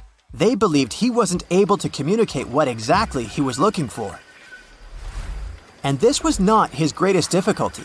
As we've said before, Amazon is not a kind place for its visitors. In his diaries, Fawcett tells of encounters with a 60-foot-long anaconda, which he bravely survived. He writes of endless sleepless nights and waking up with his hands and feet swollen from mosquito bites. Some of his peers said he was invincible and tireless, but the day came during his 8th expedition when he didn't make it back home. Fawcett disappeared without leaving any trace behind. Some even suspect that he was close to reaching his lifelong goal. On the day of his disappearance, he sent an optimistic letter to his wife saying there was nothing to fear, and that he was setting out on a certain final search. Fawcett's failed attempt to find ruins seemed to support what had become a consensus among experts at the time, that this rainforest was too inhospitable to support large, complex societies, let alone cities. Experts were convinced that the Amazon's lost cities were nothing more than fiction.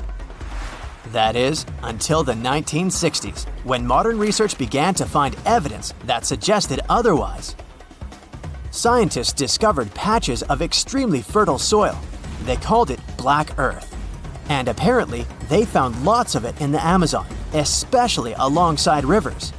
Further research even showed that such soil was created by human waste or the intentional burning of forests, which adds nutrients to the soil below, which could only mean bingo! The discovery of Black Earth was the evidence that large-scale agriculture was possible and probably did exist amidst the Amazon, confirming that settlements could have formed there after all. In the 1990s, along the Xingu River in Brazil, a team of archaeologists from the University of Florida made a remarkable discovery. Working alongside local indigenous people, they found very long ditches. After mapping them, they realized that these ditches were a sign of a big settlement. They were remnants of carefully designed walls centered around a plaza. Some were roads that led to more settlements. In fact, just this part of the Amazon, about the size of New Jersey, was once a network of dozens of settlements that experts believe could have been home to at least 50,000 people between 1250 and 1650 CE. Other discoveries were possible thanks to LiDAR imaging, a type of technology that allows researchers to take satellite pictures of the forest's ground without having to step inside of it. A network of trenches in Acre, Brazil, dates back to 200 to 1200 CE. These suggest settlements that could have supported 60,000 people. Other images from near the Xingu River suggest cities that could have housed about 50 million people. These were the lost cities of the Amazon. Believe it or not, these images suggest that Fawcett was very close to a major discovery. He was looking for the ruins in the right place, but he was looking for the wrong thing. Unlike cities such as Cusco, which used stone as their primary material, Amazonian settlements used wood and earth to build their cities. These materials are highly deteriorating and probably decomposed over time. Finding them required a bit more technology than what Fawcett had available at his time. Rikat structure is a giant formation in the Sahara that looks exactly like a giant bullseye. It's so wide that you can see it from space. Even the CIA got interested in it. In 1965, they planned a flyover looking for geomagnetic anomalies. The findings are still classified. Perhaps the theories are true, and this place is truly the lost city of Atlantis. Now, Atlantis supposedly sank beneath the waves, but recent discoveries are pointing us in a different direction. This is an ancient story that goes far back in time, and Plato was the first to mention it. The place had loads of greenery and a curious structure: 3 concentric circles of land surrounding 2 circles of water. 2 key quotes from Plato's writing suggest that Atlantis might not have been a typical island in the middle of the ocean. Plus, Atlantis had a major influence from Africa and Europe, challenging the idea of it being in the Atlantic. It turns out that the Eye of the Sahara and Atlantis look alike. When astronauts saw the Eye of Sahara from above, they initially suspected a meteorite impact crater, but the rings of the structure matched the layout described of Atlantis. More importantly, the Sahara wasn't always a desert. It turned from a tropical region into a desert around 11,000 years ago. Researchers found evidence of a massive river called the Tamarasset that could have sustained a community. This river flowed toward the Rikat structure, aligning with Plato's description. The Trans-Saharan Seaway ran through the Sahara 50 to 100 million years ago. The sea allegedly destroyed Atlantis around 11,500 years ago, likely due to a rapid rise in sea level caused by the end of the Ice Age. NASA's worldview imagery shows patterns consistent with this theory. Those concentric rings might be a key to unlocking the secrets of our planet's evolution over millions of years. They're shaped by erosion on resilient rock layers, creating a spooky pattern of ridges and troughs. The central peak stands proud at 1,300 feet. The central part has undergone a significant erosion makeover, revealing a circular structure with a raised peak. Unlike impact craters, the Eye of the Sahara flaunts a striking balance and symmetry. Some say it results from rock uplift, sculpted by wind and water. Others think it's an ancient anticline, eroded to reveal its concentric glory. Then there's a salt diapir theory, suggesting that salt's buoyancy sculpted this beauty. Dating techniques have proved that it formed 541 to 252 million years ago, give or take a million or two. Ancient tools are scattered around the outer rings of the structure near riverbeds. Some older stone tools have also been spotted in the same areas. And still, even though some spear points from the Neolithic period have been found, there aren't many signs that people were living there back then. The area seems to have been used for short-term activities like hunting and making tools. There are other unearthly mysteries that haunt our world. One such enigma is in Norway, the ominous Hessdalen light phenomenon, also known as the Valley of Lights, leaves scientists confused. This valley is 10 miles wide. It's quite isolated, but a peculiar blue box sits high on the hillside, equipped with cameras scanning the valley. The unsettling saga began in the 1980s, when the night sky over Hessdalen erupted with burning fireballs, a recurring spectacle that sent shivers down the spines of those who witnessed it. This wasn't a fleeting occurrence, rather it became a regular thing. Terrified locals reported encounters with these unexplained luminous phenomena, some of which happened near their homes. Unease spread like wildfire. At its peak, there were about 20 sightings every week. The phenomenon made its way into newspapers, magazines, and media worldwide. Soon, people flocked to the valley, hoping to see the lights themselves. In 1984, experts joined the fray, armed with sophisticated instruments like magnetometers, radiometers, and other ometers. What they encountered was mind-bending, lights that defied explanation. Some moved at a leisurely pace, while others raced through the sky at an astonishing 19,000 miles per hour.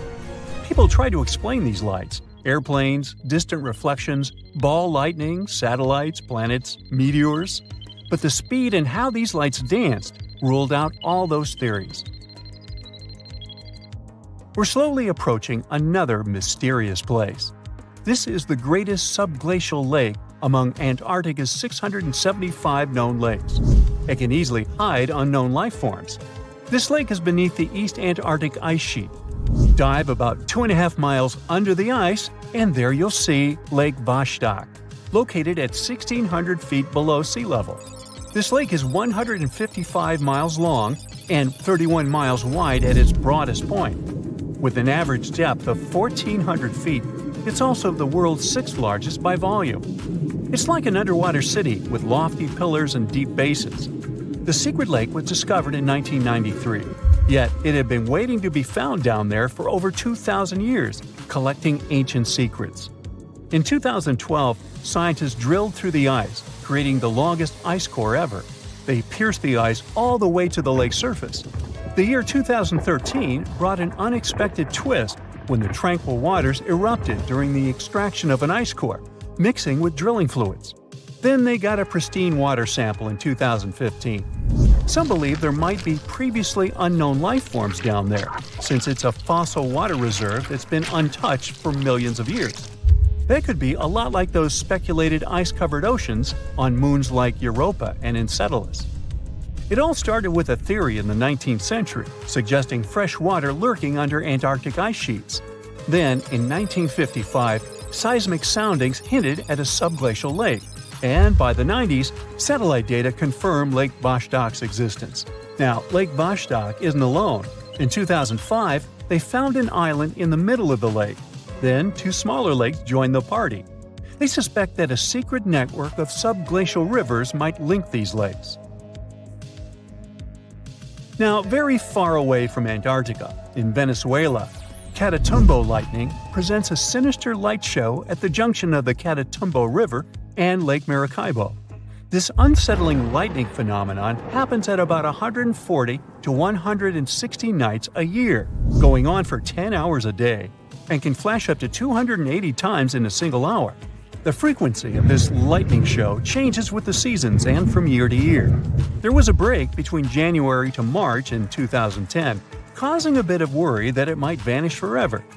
As the sun sets, winds from the east start picking up speed.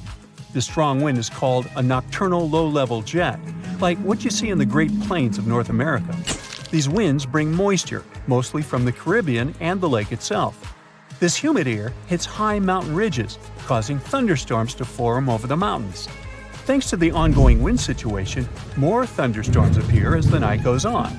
This pattern repeats itself, and is why this area has the highest annual lightning rate globally. The next place scientists cannot explain is in China. That is the Longyu Caves. They have lofty slanted roofs and sturdy pillars.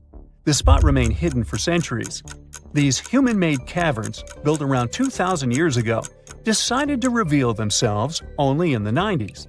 Local farmers drained some ponds and unveiled 5 massive caverns. Further digging exposed an additional 19 smaller caves. They range from 60 to 110 feet in width and 26 to 50 feet in height.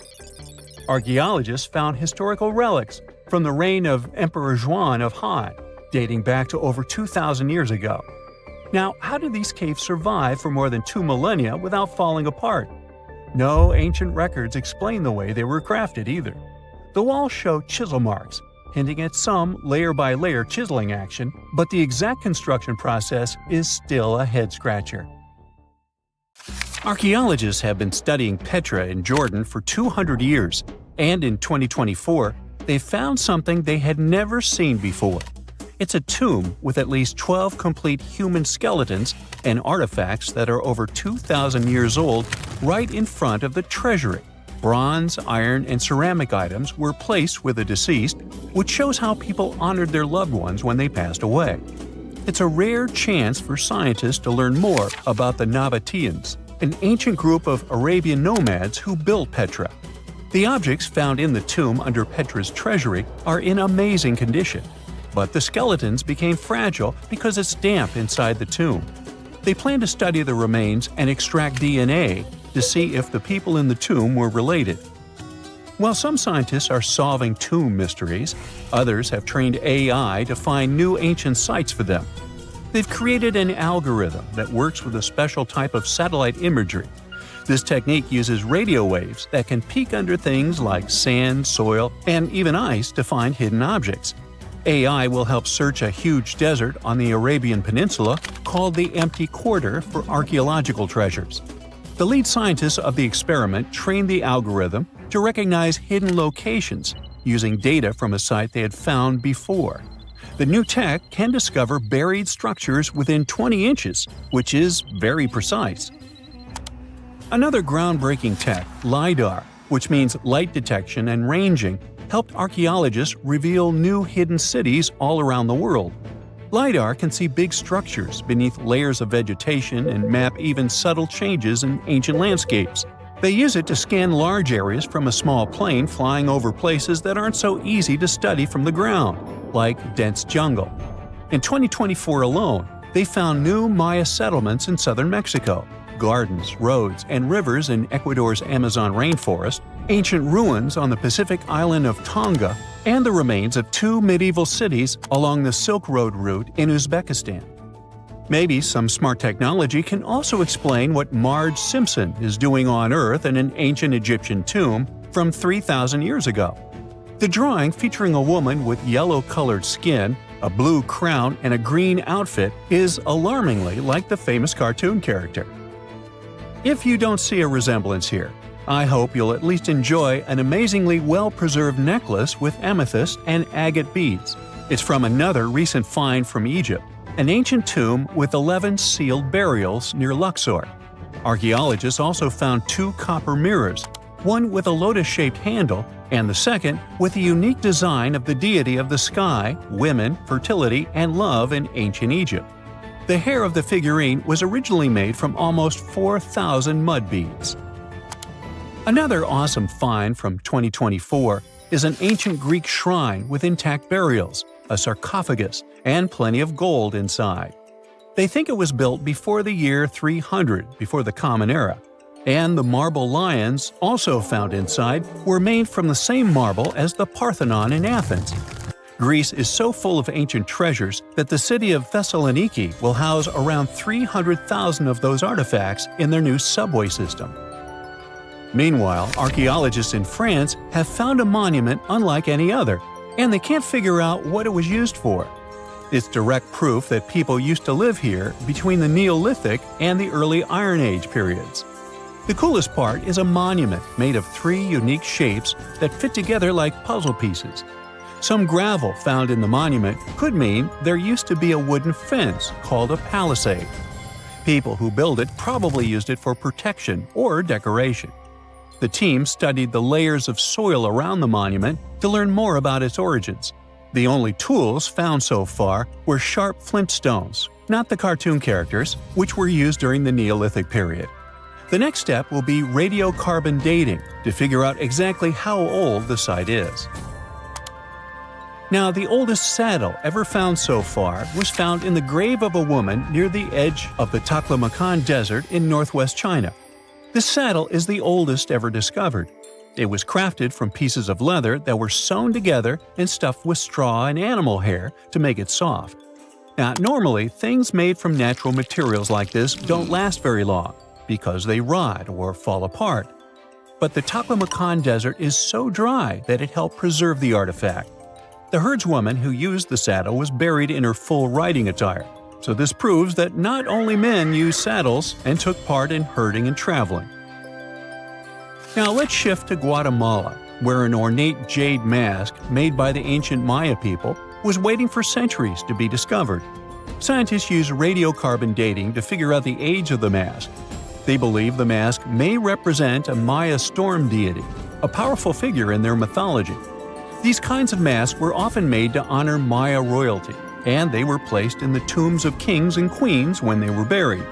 The king's tomb was also decorated with carvings made using tools crafted from volcanic obsidian.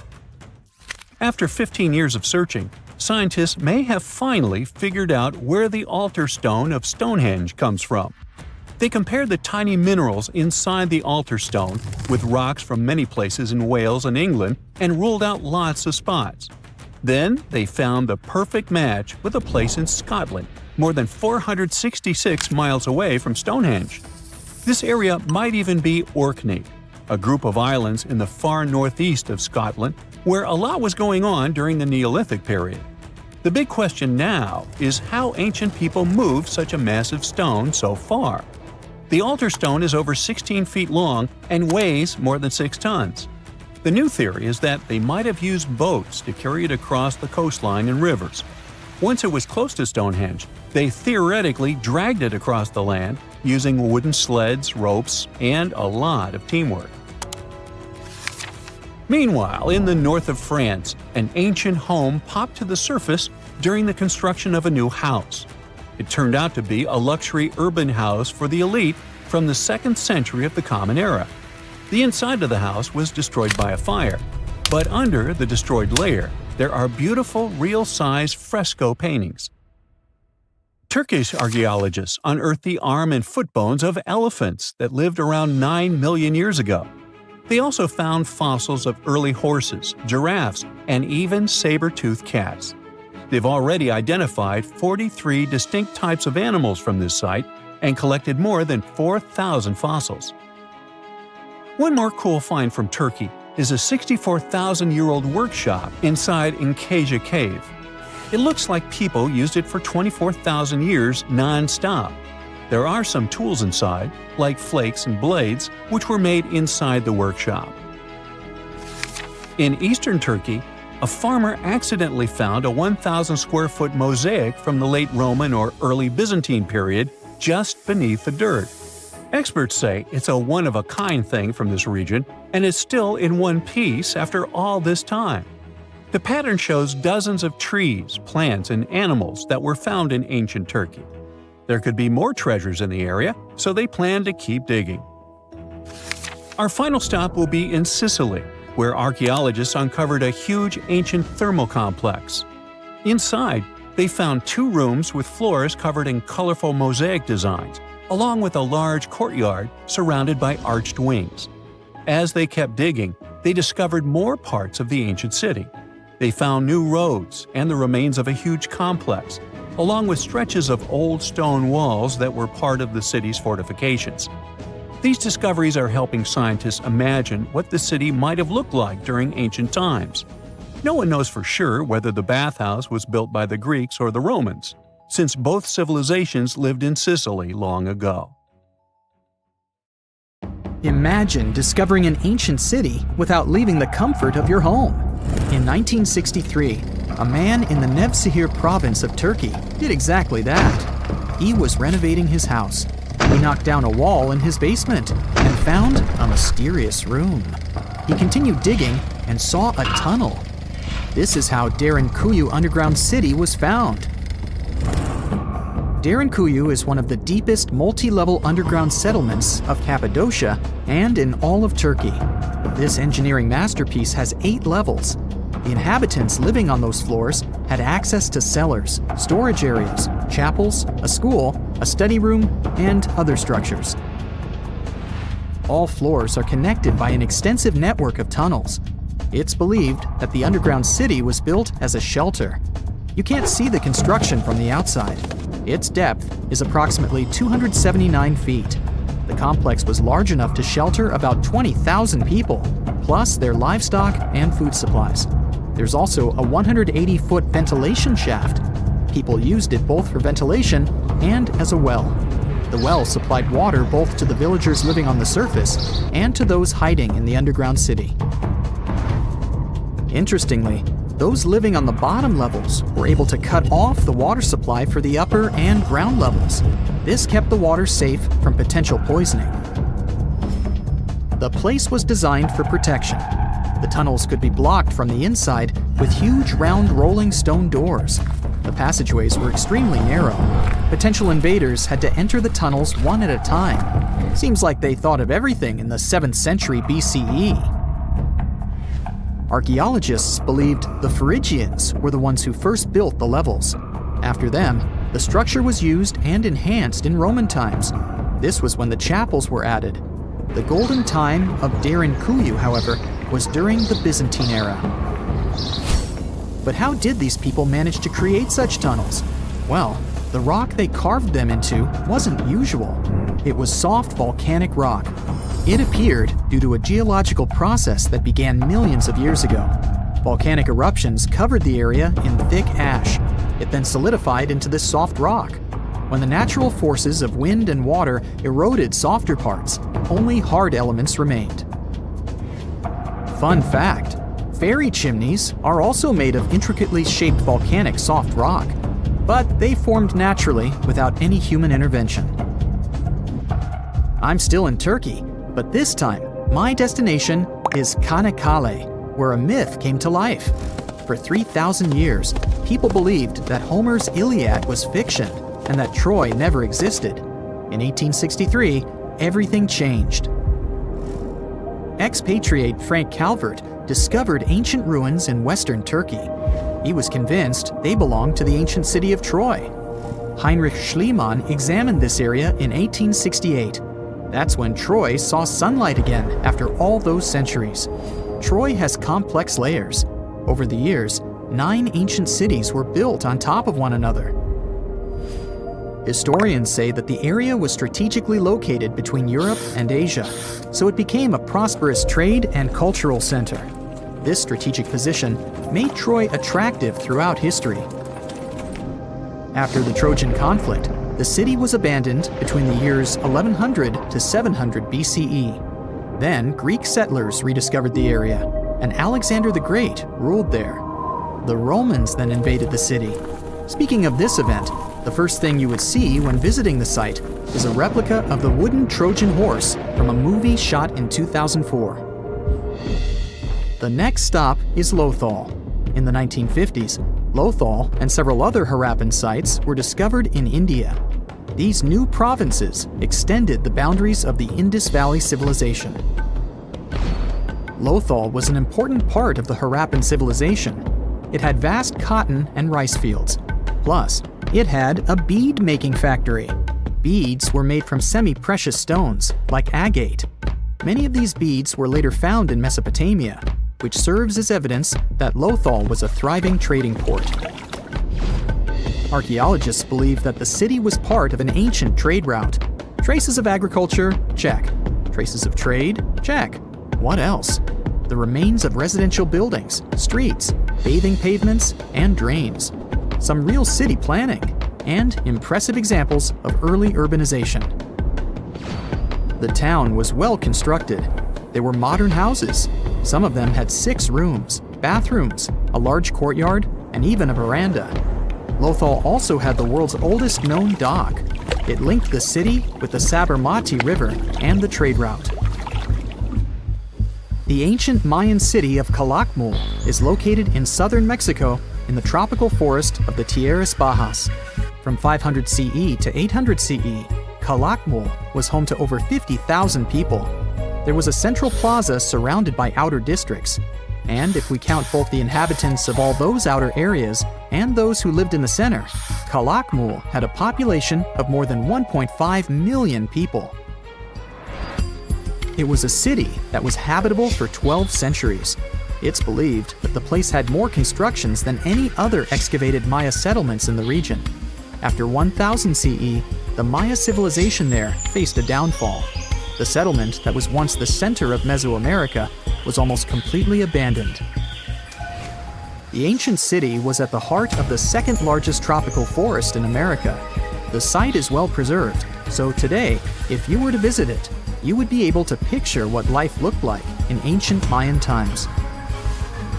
The city remains include architectural complexes and sculpted monuments, defensive systems, quarries, water management features, agricultural terraces, massive temple pyramids, and palaces, not to mention a variety of body ornaments and other accompanying objects. It proves that complex state-organized societies lived in this tropical forest. The Mayans depicted nature in their paintings, pottery, sculptures, rituals, and even food. I'm moving on to a place people thought didn't really exist. The city of Thonis Heraklion appeared only in a few inscriptions and ancient texts. Turns out, it was waiting to be discovered for thousands of years. Scientists searched the majority of the coast of Egypt. But then, archaeologist Frank Gaudio and his team detected a colossal face looking at them from under the water. The ancient city of Heraklion was discovered completely submerged 4 miles off Alexandria's coast. In the ruins of the lost city, there were 64 ships, 700 anchors, and a treasure trove of gold coins. Archaeologists consider a 16-foot-tall statue and the temple remains the most important findings discovered by the expedition. Back then, the city had ceremonies and celebrations that took place in the Temple of Amun. The ruins and artifacts were made from granite and diorite, so they were in good condition even after having been in contact with water for centuries. They give people a glimpse into what life was like 2,300 years ago in one of the most important trade ports of the world. The city had a network of canals. You can think of it as an ancient Egyptian Venice. The canals linked many separate harbors and anchorages. Towers, temples, houses, and other structures were also linked by bridges. Thonis Heracleion was the country's main port for international trade and the collection of taxes. No one really knows how the city ended up submerged, but archaeologists connect it with natural causes. At the end of the 2nd century BCE, most probably after a flood, Heracleion got covered with water. Then, Alexandria, the city founded by Alexander the Great, became more glorious than Heracleion. Before Alexandria's fame, Heracleion was the main port of entry to Egypt. So, after the disaster, many ships heading for Heracleion had to change their route and go to Alexandria. Heracleion lost its glory until its rediscovery in 1933. Mesa Verde is an American national park in Colorado. The park is the largest archaeological preserve in the U.S., with more than 5,000 sites, including 600 cliff dwellings. Mesa Verde means green table in Spanish. The name comes from the shape of the mountains in the area, with flat tops and steep sides. The park is an ancestral Puebloan archaeological site. Starting from 7500 BCE, a group of nomadic Paleo-Indians seasonally lived in Mesa Verde. They were hunters, gatherers, and crop farmers. They built the first pueblos in the region. By the end of the 12th century, the Mesa Verdeans began constructing massive cliff dwellings, which are now the best-known structures in the park. And now we're off to almost 5,000 years ago. Let me take you to ancient Egypt, where back in 2550 BC, guess what? The construction of the Great Pyramids of Giza started. People learned to build cathedrals and skyscrapers, but it wasn't until recently that these massive buildings appeared. It's still a mystery to even modern scientists how these pyramids were built 5,000 years ago. No wonder they are one of the 7 wonders of the ancient world. They're also the oldest of them and the only wonder of the ancient world that still exists in the 21st century. It must have taken a lot of cooperation to build a thing that massive, even for today's metrics. But the Giza pyramids weren't the first pyramids ever. The first one, called the Step Pyramid, was built around 80 years before the first pyramid of Giza in 2630 BC for King Djoser. It wasn't meant to be extraordinary, but ended up being quite impressive. It was a pyramid of 6 stepped layers of stone. It was 204 feet high, which is as tall as a 19-story building. And it was the tallest building that existed at that time. It wasn't just a pyramid though, it was surrounded by a whole complex of buildings, including even courtyards. In ancient Egypt, people believed in the afterlife, so everyone, especially kings, wanted to make sure they had everything they needed to get ready for it.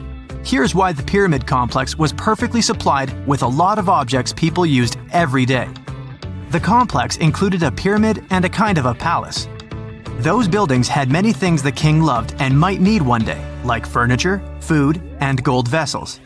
After Djoser, building pyramids became common practice, but many pyramids weren't finished. It would usually take about 20 years to build one, but many rulers reigned way less than that. Overall, there are more than 100 pyramids. The most famous pyramids are the Great Pyramids of Giza.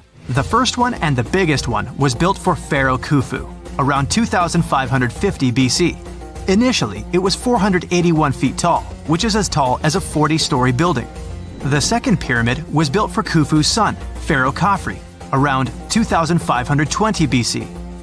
It's just a bit shorter, usually standing at 471 feet high, a 39-story building.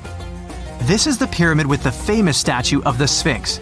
Sphinxes have a lion's body and a human head. They were built to guard important areas.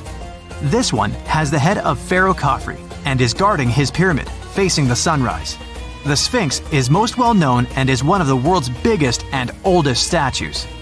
Originally, it had red color and did have a nose. It's still possible to see the trace of red pigment by its ears. But no one knows exactly when the nose disappeared. For some time, the Sphinx was sort of hidden underground, being covered with sand up to its shoulders. Luckily, in the early 1800s, an adventurer with a team of 160 people dug it out. The third pyramid of Giza is the smallest one, being more than twice shorter. Originally, it was 218 feet high, about the height of a 20-story building. Built in 2490 BC, it was a pyramid for Khafre's son, Menkaure. The pyramids are designed to align with the points of the compass, and their sides symbolize the rays of the sun. But back at the time, there were no compasses. Ancient Egyptians figured out the directions themselves, and with amazing precision. To align the pyramids, they used two constellations. Originally, the pyramids were covered in smooth white limestone and had a gold-silver top to reflect the sun. Later, the white limestone was taken from the pyramids by other kings and used for other buildings. Scientists estimated that ancient Egyptians used about 2.3 million stone blocks to build the first pyramid. Each block weighed more than 1 ton. This is the weight of a rhino. Some blocks were even bigger, being almost as heavy as an elephant. 4.5 millennium ago, there was no modern equipment to help build it. There were no machines, no wheels, and even no steel. The only metal available to them was copper. Even today, scientists aren't sure how the Egyptians managed to build the pyramids. There are no records left that would shed light on it.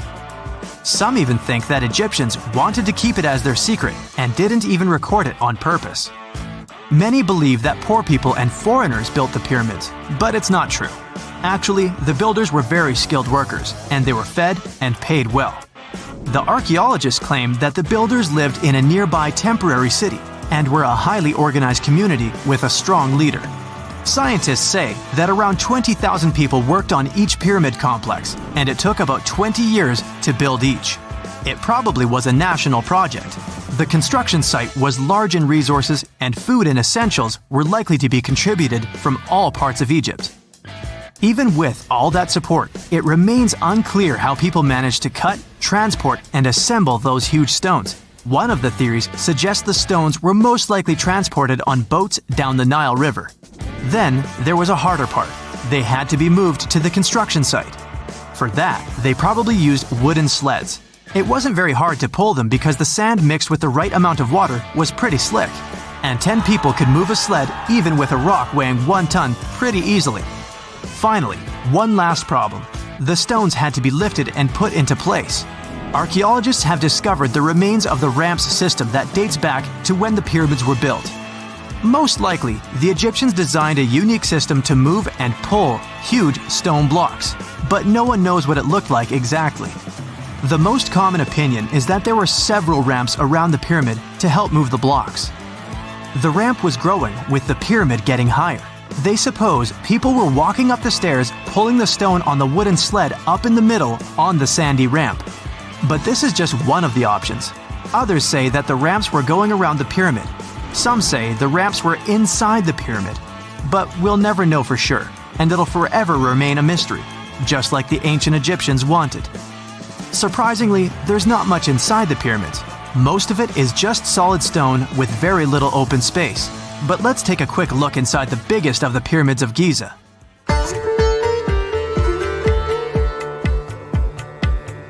From the entrance, there are 2 stairs, one going down and the other one going up. The descending one takes you to a chamber located underground. That's where the pharaohs are, but not in this pyramid because Khufu wanted to stay higher. The underground room is partly unfinished. The room with Khufu's sarcophagus is called the King's Chamber. It's upstairs and then through the tall and long Grand Gallery. Below the King's Chamber, there's a room called the Queen's Chamber. There are no queens though, and no one is sure why the room is called this. Unfortunately, none of these have any hieroglyphs on the wall. They're just bare. If you want to see them, you should go to the other rooms that are decorated. Those pieces of art are depictions of ancient Egypt's culture and daily life. The texts allow researchers to study their language and grammar. Sadly, the treasures that once were here in the pyramid are long stolen. From that room, there are several tunnels for an unknown purpose. there are many tunnels and passages inside the pyramids. There are many chambers and shafts and secret ways. Scientists have been sending little robots with cameras there for some decades already. And the robots did discover another chamber a bit upstairs with hieroglyphs on the walls. But even today, much of the pyramids is still unknown, and there's no so-called building plan of the pyramids. Egyptians did create a mystery no one can crack for 4,500 years already. Scientists recently started to X-ray the pyramid to learn what's inside it without entering it and its narrow, mysterious tunnels. If someone finally invents time travel and you hop on a trip to the past, you won't recognize many of the things you know and love today. The Statue of Liberty and the Egyptian pyramids, some basic gadgets like the remote control and your laptop, and even the corn you have for lunch have all changed beyond recognition. When the pyramids were originally built in ancient Egypt and Giza and other places, they didn't look sandy brown at all. All of them were covered with white limestone. If you had seen them under the hot African sun, you'd have to look away. That's how smooth and shiny they were. Builders used around 6 million tons of this material for the Great Pyramid of Giza alone. It's the largest one you can still see on your trip to Egypt. The local rules were quite a thrifty crowd, and they reused some of the casing stones for other construction projects. A massive earthquake in the 14th century has also loosened some of the stones, so you won't see a lot of limestone, but some of it is still there, on top of the Pyramid of Khafre in Giza. It looks like it has a second peak on top of the first. In ancient times, all pyramids used to have capstones called pyramidions, covered in a mix of gold and silver. Most of them have been lost over the centuries, but you can still see a few of them at museums. They show images of Egyptian deities. The pyramids were probably modeled after a sacred pointed stone, the benben. It represented the rays of the sun. Now, lifting heavy rocks wasn't so simple without the tech we have today. I guess you'll agree with me if you helped your friends move at least once, and they made you carry the couch. But those smart Egyptians of the past thought of that and chose the pyramid shape. It lets the weight distribute evenly throughout the whole thing. The Statue of Liberty has also had a major makeover since it was first unveiled in 1886. Believe it or not, it used to be a shiny brown color, just like a penny. 20 years later, it changed its color to green. It wasn't a fashion statement, but a chemical reaction. The statue is covered with hundreds of thin copper sheets. When copper reacts with air, it naturally forms a protective layer called verdigris. This layer protects what's under it from corrosion, and that's why statues and other things made of copper, brass, and bronze can last so long.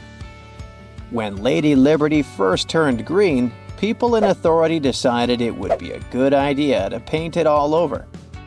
It was way before social media, so you couldn't just drop an angry comment under the post describing the idea.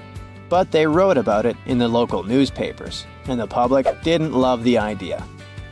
Then the Times interviewed a copper and bronze manufacturer, and he confirmed they shouldn't repaint it, because removing the protective layer would mean destroying the statue.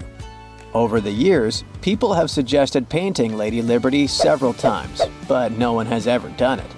I don't know about you, but I can't imagine that lady in any other color, so I guess it's for the better. You love bananas as much as I do? Next time you enjoy a juicy soft one, remember you gotta thank selective breeding for that texture. The original wild bananas had many large, hard seeds and not so much delicious pulp. And hey, who doesn't like a sugary watermelon? It has a history of over 5,000 years, and it used to have bitter, yellowish white flesh and was really tricky to open. Selective breeding saved the day again, and watermelons got way sweeter. Japanese scientists went further and invented the seedless version. Corn's grandmother is a Mexican grass called teosinte. The kernels in this grass were small and hard to get. Farmers from many thousands of years ago saved the seeds only of those plants that were larger or tastier, or with kernels that were easier to grind. Thanks, my friends, for giving us the corn that's edible and even delicious.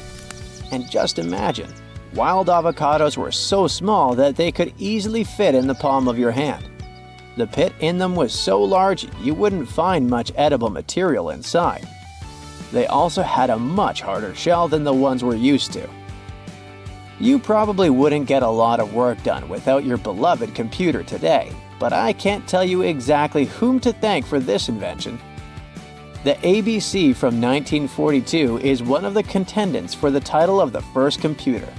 It's short for the Atanasoff Berry computer, named after its inventors at Iowa State University. The ABC weighed over 700 pounds. Yep, yours must be way lighter than that. That big boy consisted of around 300 vacuum tubes and had a rotating drum, a little bigger than a paint can, and had small capacitors on it. A capacitor is a gadget that can store an electric charge, like a battery. The ABC could solve problems with up to 29 different variables to help scientists save some time. Like modern computers, it used binary digits, ones and zeros, to represent all numbers and data. Because of that, it was possible to do the calculations electronically. And now, my favorite part, the ABC finished one operation about every 15 seconds. Just for you to compare, it's millions of operations per second now. Unlike the tech we use today, the ABC did not have a changeable stored program, so the program could only do a single task at a time. An operator had to write down the intermediate answer and then dial that back into the computer. Sounds like another reason to be happy we live in the 21st century. That remote control you use for all sorts of appliances has gone a long way too. Nikola Tesla, who gave us alternating current, designed one of the first wireless remote controls back in 1898. He named his invention teleautomation and demonstrated it on a miniature boat controlled by radio waves. The boat had a little metal antenna attached to it. Tesla sent signals to the boat using a box with a lever and a telegraph key, which was his version of a remote control. Those signals set electrical contacts on the boat into motion and moved the rudder and the propeller, and Tesla was controlling the boat. The concept of the remote control soon spread to other gadgets. The first television remote control followed in 1950. It was designed by the Zenith Radio Corporation called LazyBone. Don't take it personally, please. This LazyBone had a massive cable that was attached to the TV set, and those who tried it didn't fall in love with the invention because they tripped over that cord. I feel your pain, my friends. If you live or work on one of the top floors, you gotta love this one. Meet the first passenger elevator. It traveled at the speed of 40 feet per minute. Not the fastest, I know, compared to today's record, which is 40 feet per second. But hey, it was built back in 1857 in New York and was more of a tourist attraction than a necessity. The elevator had a steam engine hidden in the basement of a 5-story building. 3 years later, they shut it down because the public didn't appreciate it. Otis Tufts filed the first patent for a vertical railway around the same time. His invention included an actual car with a bench inside for people to sit on. Sounds like a great spot to hang out with friends to me. What do you say? Then they started adding elevators to luxurious hotels around the world. They were entire rooms with a rich design, upholstered seats and mirrors on the walls, and sometimes even a small chandelier. There was an obligatory operator who'd close the door and the car would start its super slow ascent. It was still more about style than about speed, so I guess I'd choose the stairs. AI can drive a car, design trendy clothes, give you emotional support, and it looks like it can also help us find answers to centuries-long mysteries. Researchers from Yamagata University Institute of Nazca and IBM Japan used a deep learning AI model to find new Nazca lines. Those are distinct white lines on the rusty red background that you can see from a plane while flying over the deserts of southern Peru. Scientists have tried to decipher the meaning of the Nazca lines ever since they were first discovered in the 1920s. There are straight lines, rectangles, triangles, and swirls. There are also some giant drawings. You can see a monkey, a whale, a condor, a hummingbird. The 4 recently discovered geoglyphs, which is the scientific word for those drawings, show a humanoid-like figure holding a club, a fish, a bird, and a pair of legs.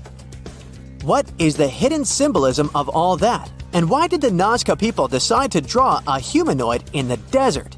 And did they even know who humanoids were? Let's dig into history to find some answers. The representatives of the ancient Nazca culture created their famous lines more than 2,000 years ago. The geoglyphs have stood the test of time thanks to a dry climate and strong winds in the desert. Scientists found that to form the lines, the Nazca people scraped off the top layer of pebbles, revealing the contrasting soil beneath.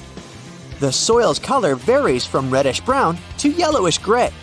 It makes it look like the lines are constantly changing appearance. It looks like the creators first made small-scale models and then enlarged them to create the full-scale designs we see today.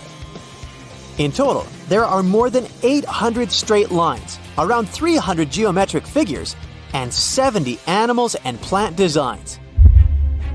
You can find the first mention of the lines in the 16th century Chronicle of Peru, where they were first described as trail markers in the desert.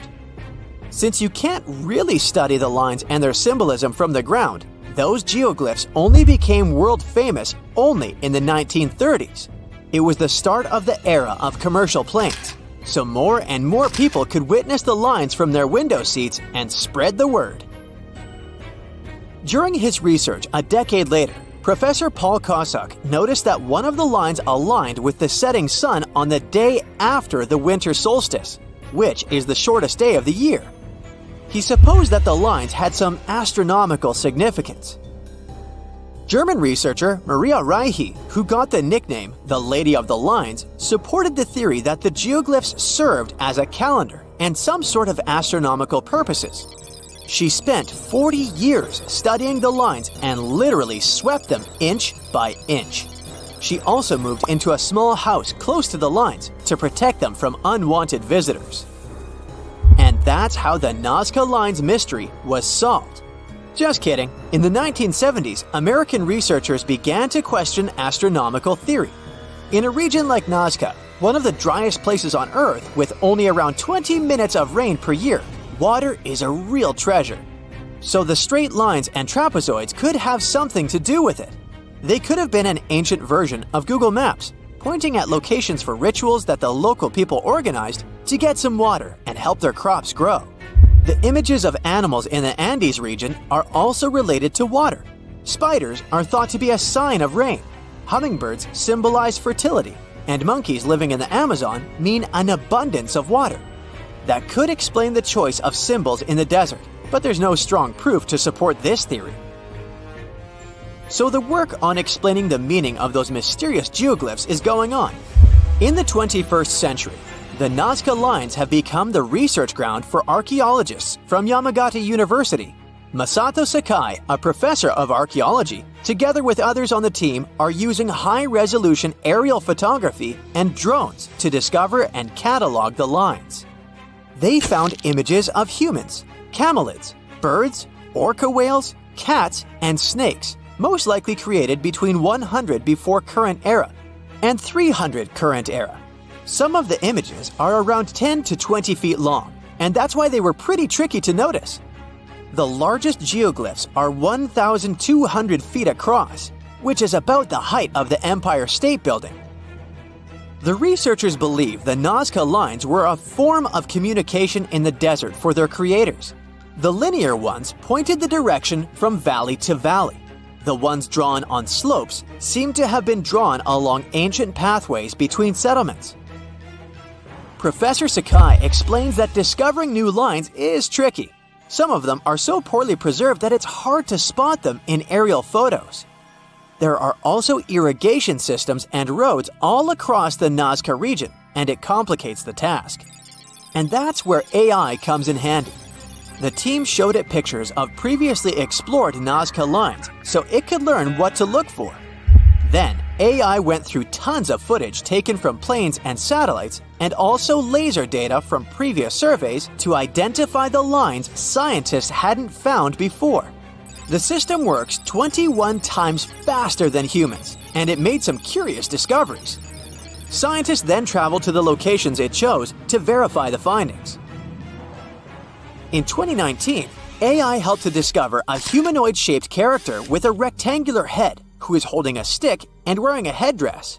It became a real puzzle for the scientists trying to understand the creature's role in ancient society. The little guy is neighbors with another famous geoglyph. It's a hermit, which is a subgroup of hummingbirds that lives in the forested regions of northern and eastern Peru.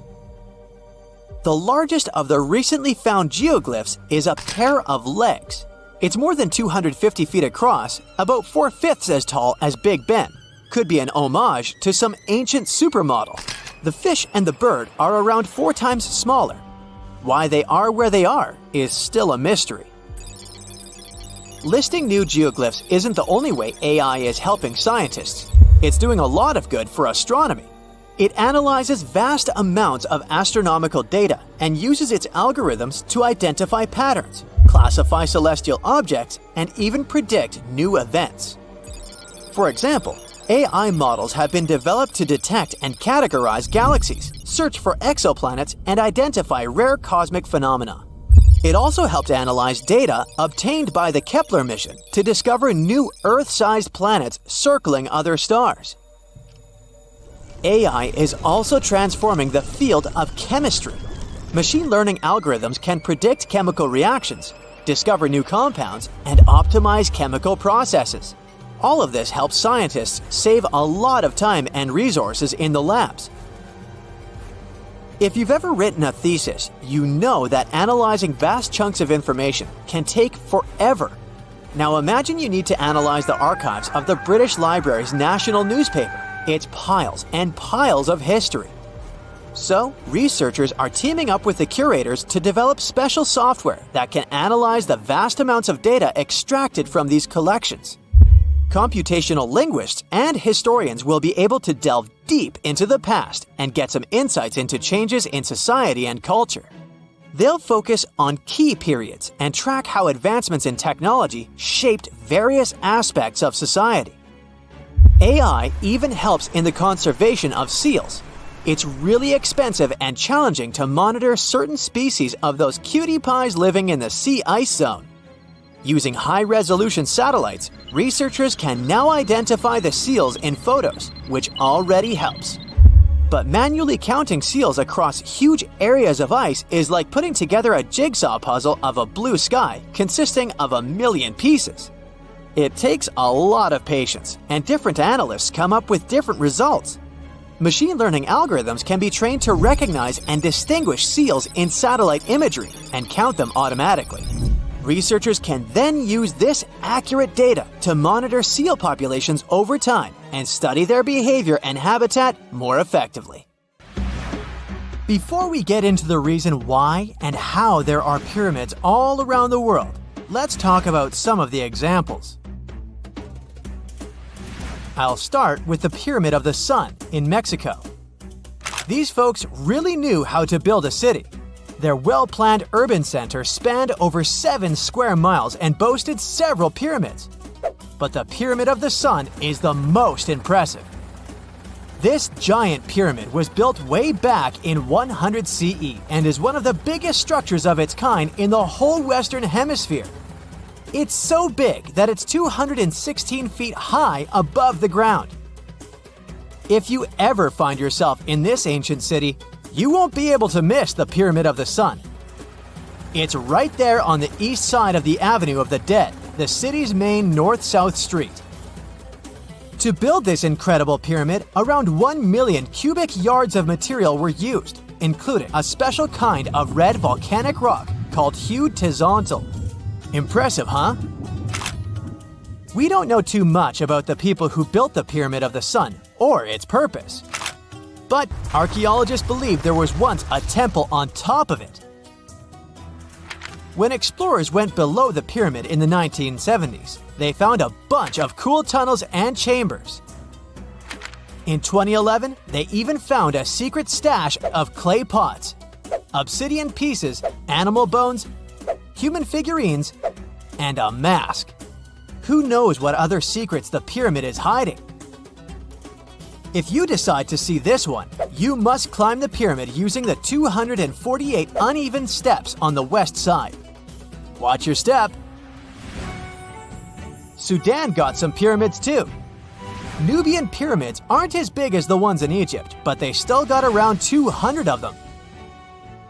These ancient pyramids have been home to the tombs of the pharaohs of the Meroitic Kingdom for almost 1,000 years, who ruled Egypt from Nubia to the Mediterranean Sea. The pyramids at Meroe were constructed using granite and reddish sandstone.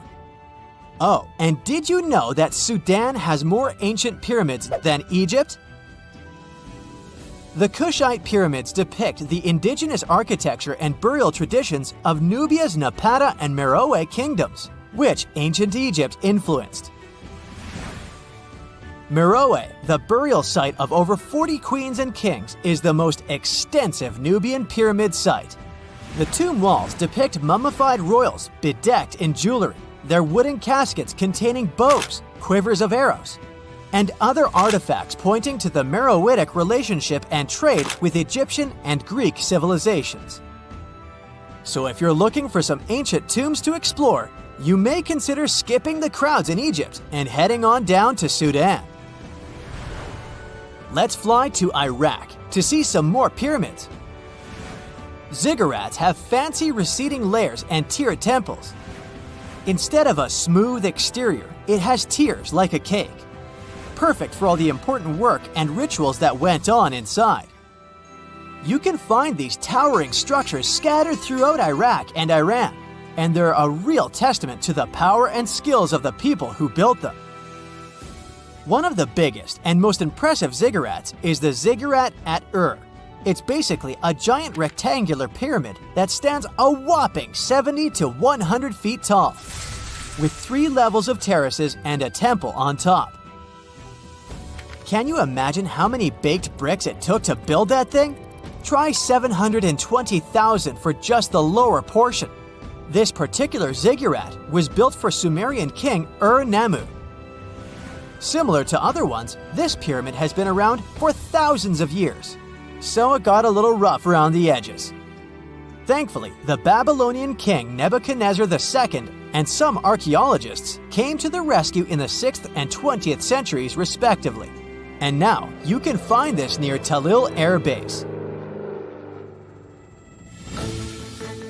The ziggurat at Ur was built in 2100 BCE by King Ur-Nammu for the moon deity Nana. It was the tallest building in the city, and you could see it from miles around. It was like the medieval cathedral spire of its day.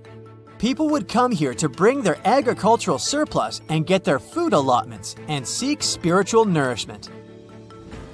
Sadly, the Nana temple at the top of the ziggurat didn't survive, but we do have some blue glazed bricks that may have been part of its decoration. The lower parts of the ziggurat are pretty amazing though. The architects even included holes in the temple's baked exterior to let the water evaporate from its core. Since we explored some of the pyramids on our planet, let's take a broader perspective. They can be found in many parts of the world. Egypt has over 100 pyramids, double that number in Sudan, and dozens of others are scattered in the Middle East and China. The Americas have the most pyramids in total, with more pyramids than the rest of the world combined. These pyramids are located in Mexico, Guatemala, Honduras, and El Salvador. Time to know more about the evolution of pyramids through history. The oldest pyramid is in Egypt. This pyramid was a step pyramid, which was created by placing one layer of stone on top of another. The pharaoh Sneferu is credited with creating the pyramid shape we recognize today. During his 45-year reign, he built 3 pyramids. His first 2 attempts failed, but he finally got it right with the Red Pyramid, which is considered the first true pyramid. It was Sneferu's son, Khufu, who built the Great Pyramid of Giza, which was the tallest human-made structure on Earth for almost 4,000 years.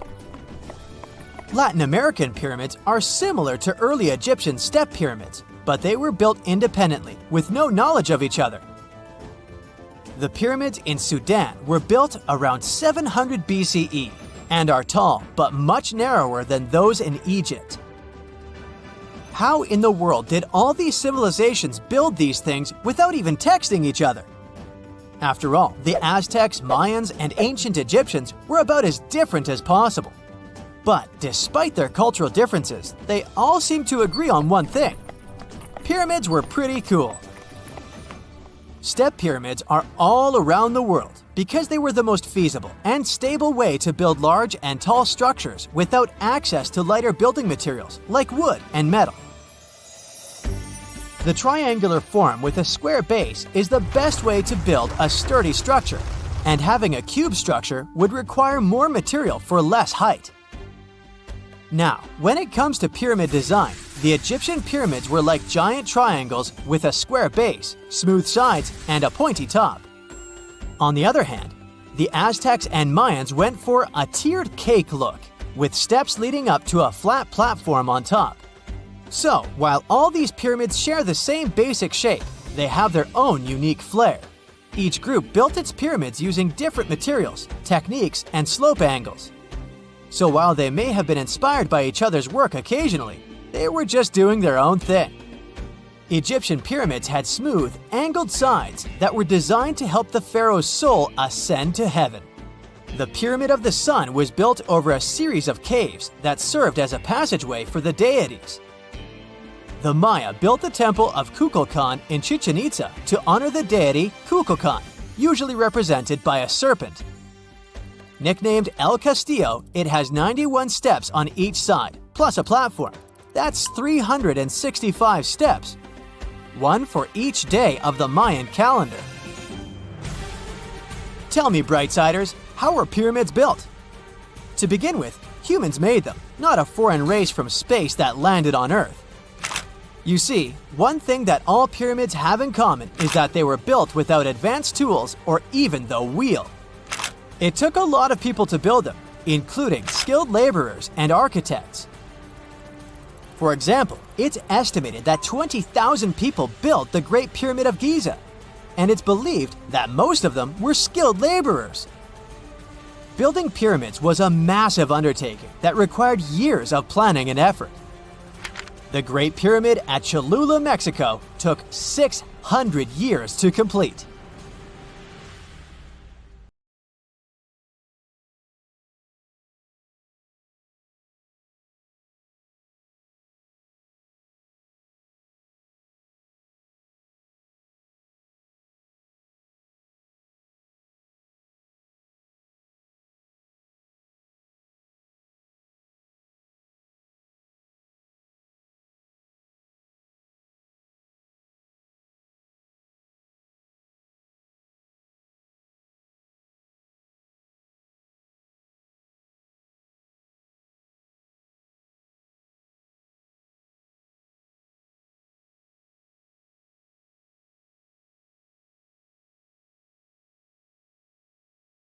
Are you down for the ride? Rainforests are dense and difficult to access. If you were an archaeologist, I'm betting you'd find them quite threatening as well. That's actually one of the reasons why we've been kept in the dark for so long when it comes to the truth about the Mayans.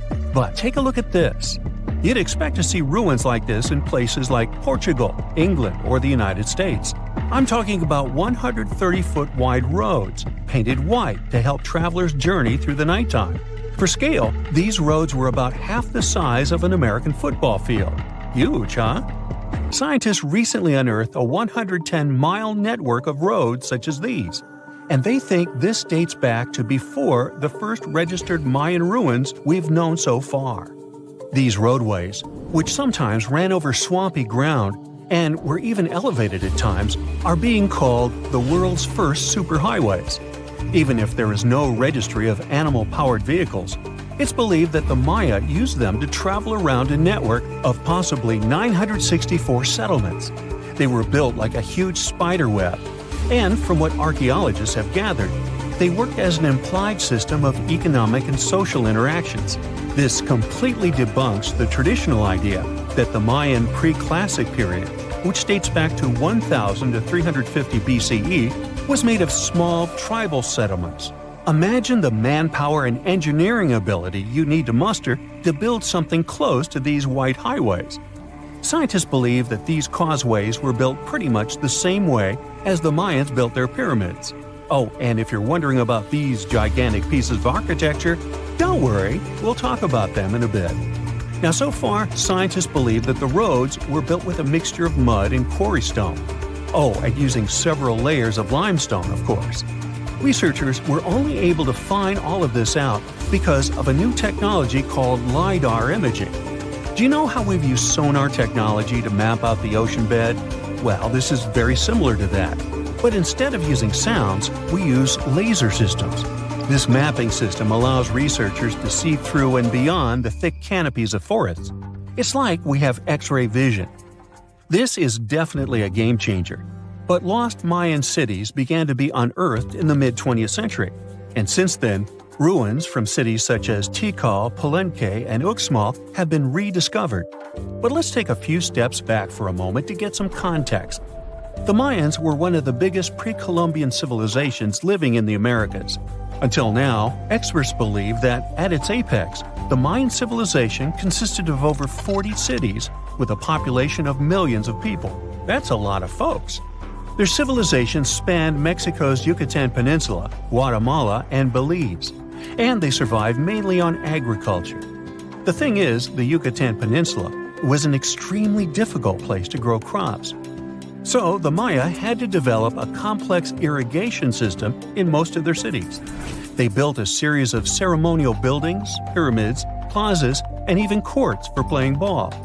The Mayans might have been keen pyramid builders, but they also developed an advanced astronomical system. With whatever ancient technology they had, they were able to predict the exact location of planets, such as Venus and Mars, as well as the exact dates of eclipses. Now, let's take a look at some of their sites. This is Tikal. Located at the heart of the Guatemalan jungle, Tikal is believed to have been the capital of the ancient Mayan Empire. At its height, it was comparable in importance to such cities as London or New York in today's world. It is composed of a series of complex monuments. In total, the site has 12,000 buildings. The North Acropolis is Tikal's most ancient complex of monuments.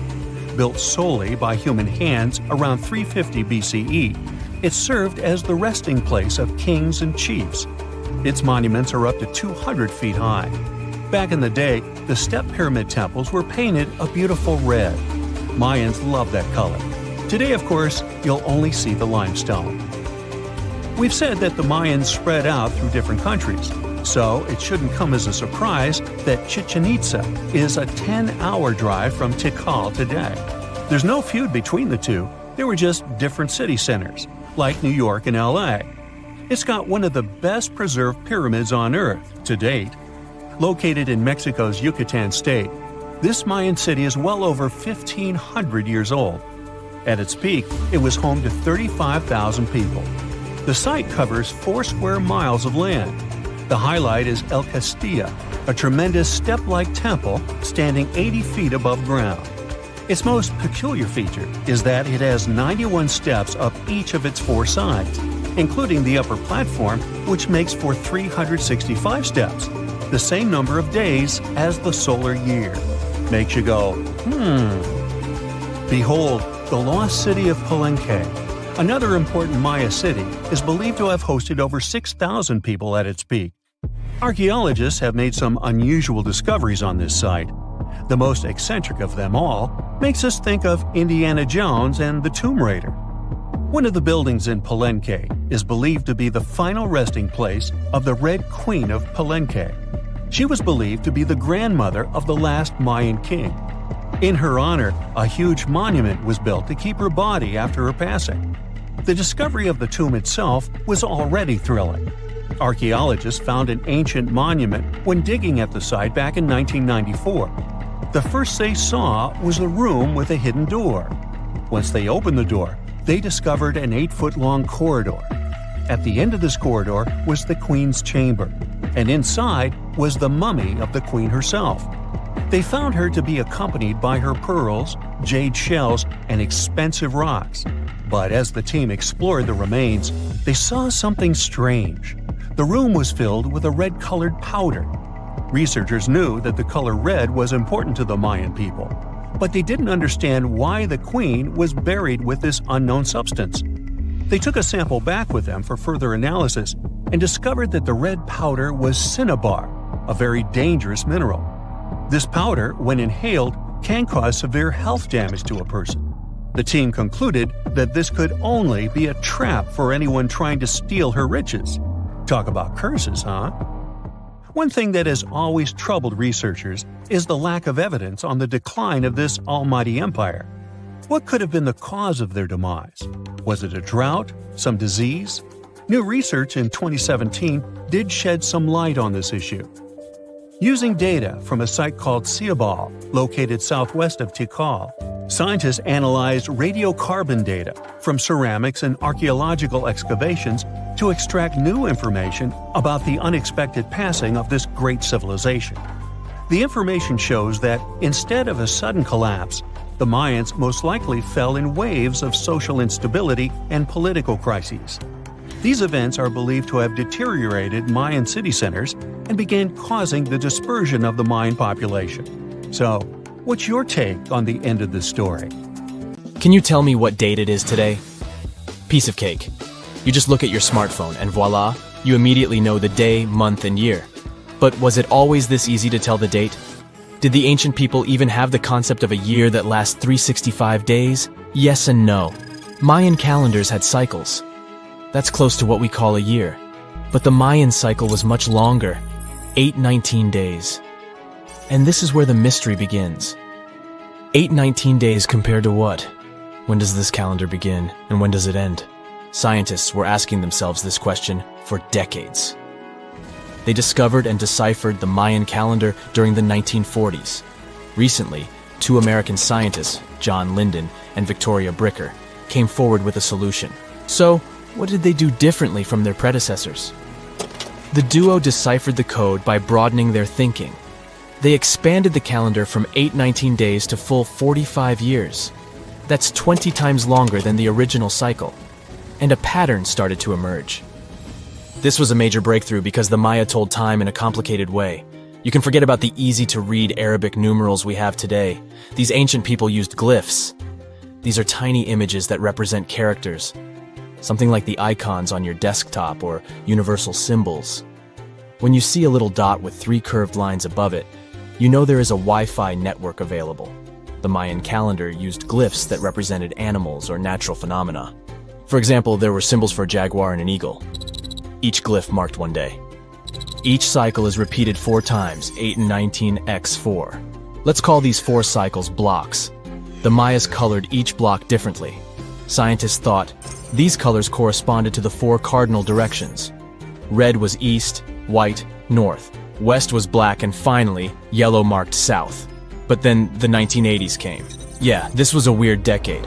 The calculations were all wrong. Researchers determined that the colors were associated with the position of the sun in the sky. It turned out that the color yellow represented the highest point of the sun, which is called a zenith. White was the lowest point, called the nadir. It seems that the calendar showed just how good the ancient Mayas were at astronomy. This is most evident at Chichen Itza. This principal Mayan city is located on the Yucatan Peninsula, Mexico. There stands an impressive step pyramid.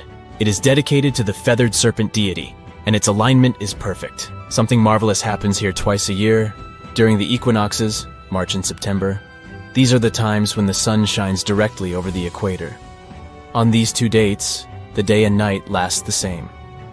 At the site of the pyramid, sunlight first illuminates the sculpture of the serpent head at the base of the structure. Then it makes its way up the 91 steps.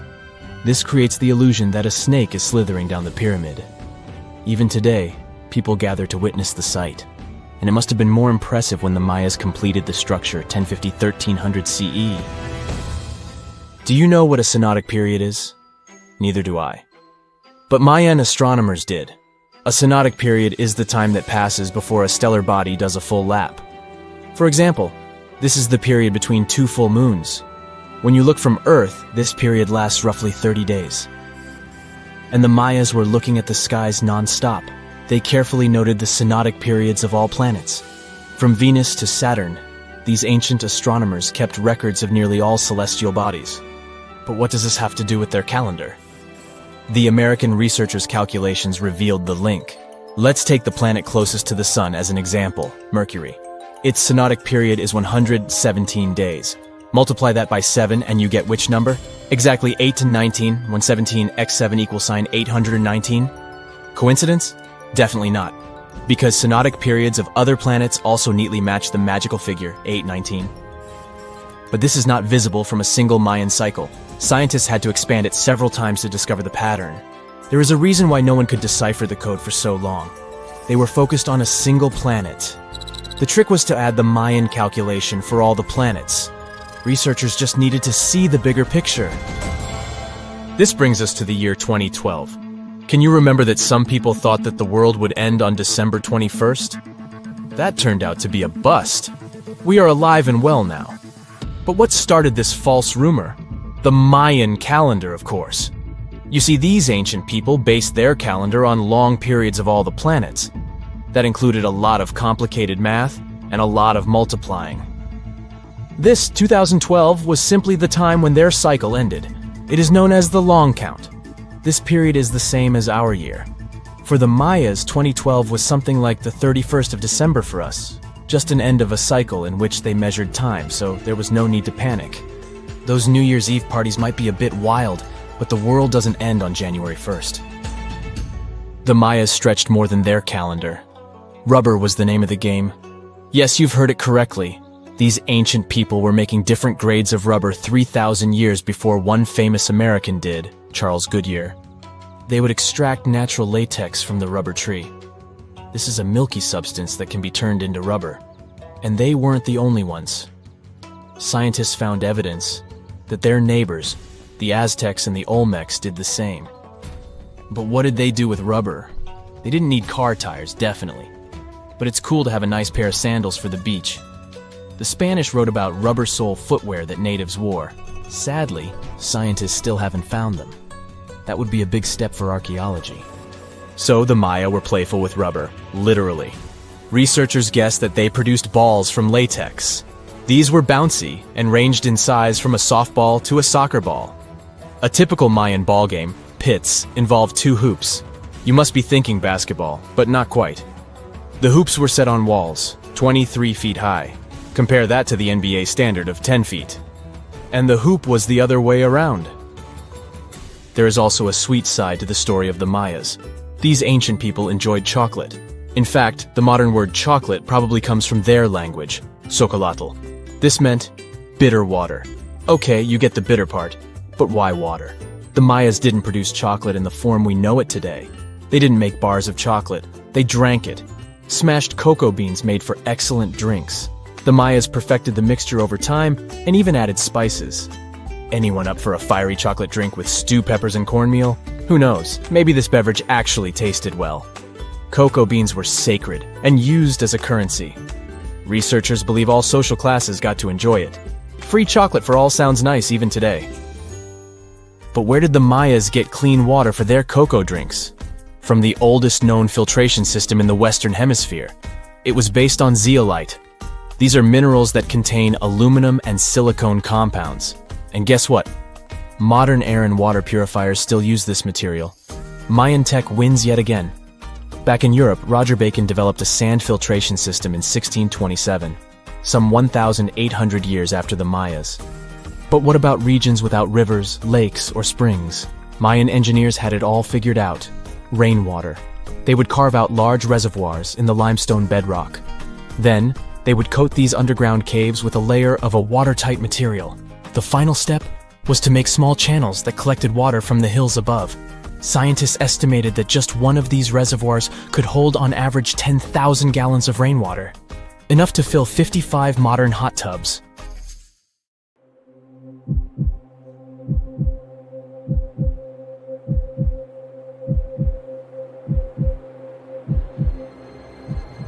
Leave it to people wandering on Google Earth to stumble upon the world's newest and weirdest places ever. Like this mysterious pyramid discovered in Antarctica. Soon enough, the internet blew up with all sorts of theories regarding this unusual shape. Could it be a sign from a different life form? Is this pyramid indeed natural, or is it man-made? For starters, it's not the first time we've discovered a pyramid in the Antarctic. The first one was observed by the British Antarctic expedition in the 1910s and kept secret for a long time. Its discovery being kept hidden only added to the mystery. A second such structure was discovered in 2016, which further increased the interest in the matter. The mystery was soon enough deciphered by scientists. These formations are just mountains. They're located near the Ellsworth Mountains, a range over 250 miles long, so they're just mountain peaks that have broken through the ice sheet. As for their particular shape, it's just a coincidence. Pyramids are found throughout nature. The Matterhorn in the Alps and Mount Ballenstinder in Iceland, for example, are quite similar in terms of shape. As for the official name of these peaks, they're called nunataks, or peaks of rock peeking through a glacier or an ice sheet. Antarctica has way more incredible features, like the fact that it's home of 60 to 90% of the world's fresh water.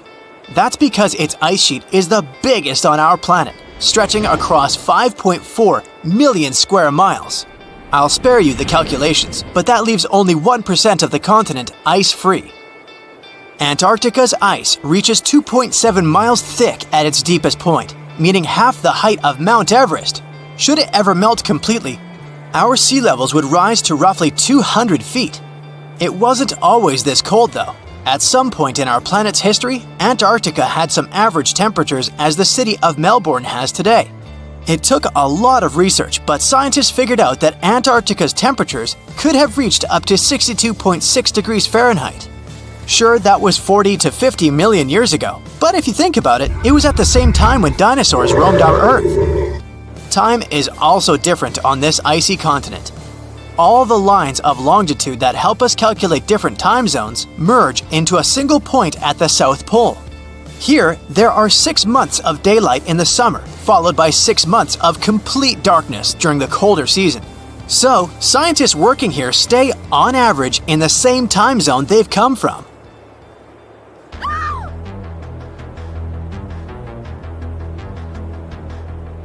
The Blood Falls aren't a chapter of a thriller movie. They are merely a series of waterfalls located in one of the driest regions of Antarctica. They emerge from an underground lake filled with a special type of bacteria. These little organisms use sulfates as fuel instead of sugars, which makes them very intriguing for scientists. The water contained in this lake is so full of iron that it basically just rusts when it meets air. So, the reddish color of the waterfall also gives it its trademark name. The megalodon was the largest predator ever known in our planet's history. In terms of its location, the megalodon lived practically in all waters on our globe, except near the poles. The reason why there were no megalodon teeth found in Antarctica is probably because the gigantic creature was adapted to only warm tropical and subtropical waters.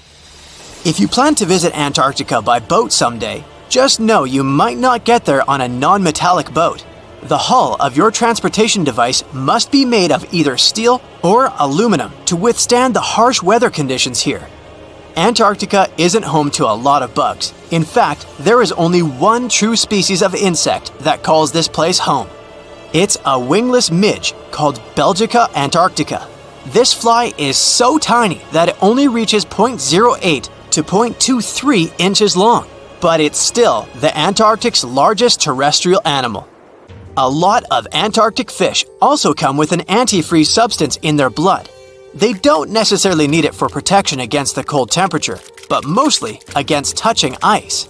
These antifreezes are made up of large glycoprotein molecules. They surround any small ice crystals that may form, making sure they don't spread through the animal's tissues, which could cause a lot of damage. They also create a sort of small pillow blocking the sharp ice crystals, so they're less likely to cause any pain. It also doesn't rain a lot here on this icy continent, But one amazing meteorological quirk of Antarctica is that it's full of diamond dust. This dust is basically small ice crystals that pop out of humid air close to the Earth's surface. Think of it like an icy fog. As they flow through the air and get touched by sunlight, they begin to sparkle, making visitors here feel like they're surrounded by diamonds. It's probably the last place you'd want to go into labor, but in 1978, the first person was born here ever. Emil Marco Palma was its name, and ever since, 10 other people have been born here in Antarctica. There's a lake on this icy continent that is so full of salt, it makes it impossible for it to freeze over, even if temperatures can go as low as 5 degrees Fahrenheit. That's because pure water freezes at 32 degrees Fahrenheit.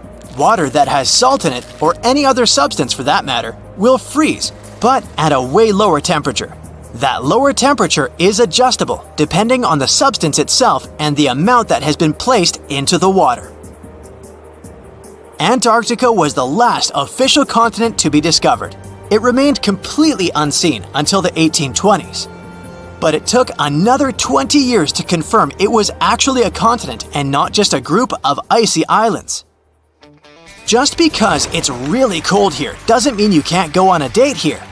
One December night, an American scientist that was posted in Antarctica logged into a dating app simply out of curiosity. He was certain no other profiles would show up, but to his surprise, he found someone soon enough. Another researcher who was stationed just 45 minutes away, by helicopter of course. They eventually got together and went on the first date in Antarctica ever recorded. Apart from ice, this continent has something else way more abundantly than any other piece of land on Earth: meteorites. If we look at the research done by scientists, meteorites have equal chances of reaching any place on our planet. However, once they go through our atmosphere, the situation is a bit more complex. That's because different climates on our planet, like the humid ones found near the jungle, have a lot of moisture and oxygen, which will corrode most meteorites. The climate in Antarctica is really dry, so the possibility of meteorites corroding is little to none. More so, it's way easier to spot these rocks on the icy white surface of this area than in any other place on Earth. If you're not scared of the cold, you'll surely freak out when you hear about the winds here. That's because Antarctica is for the most part the windiest place on Earth.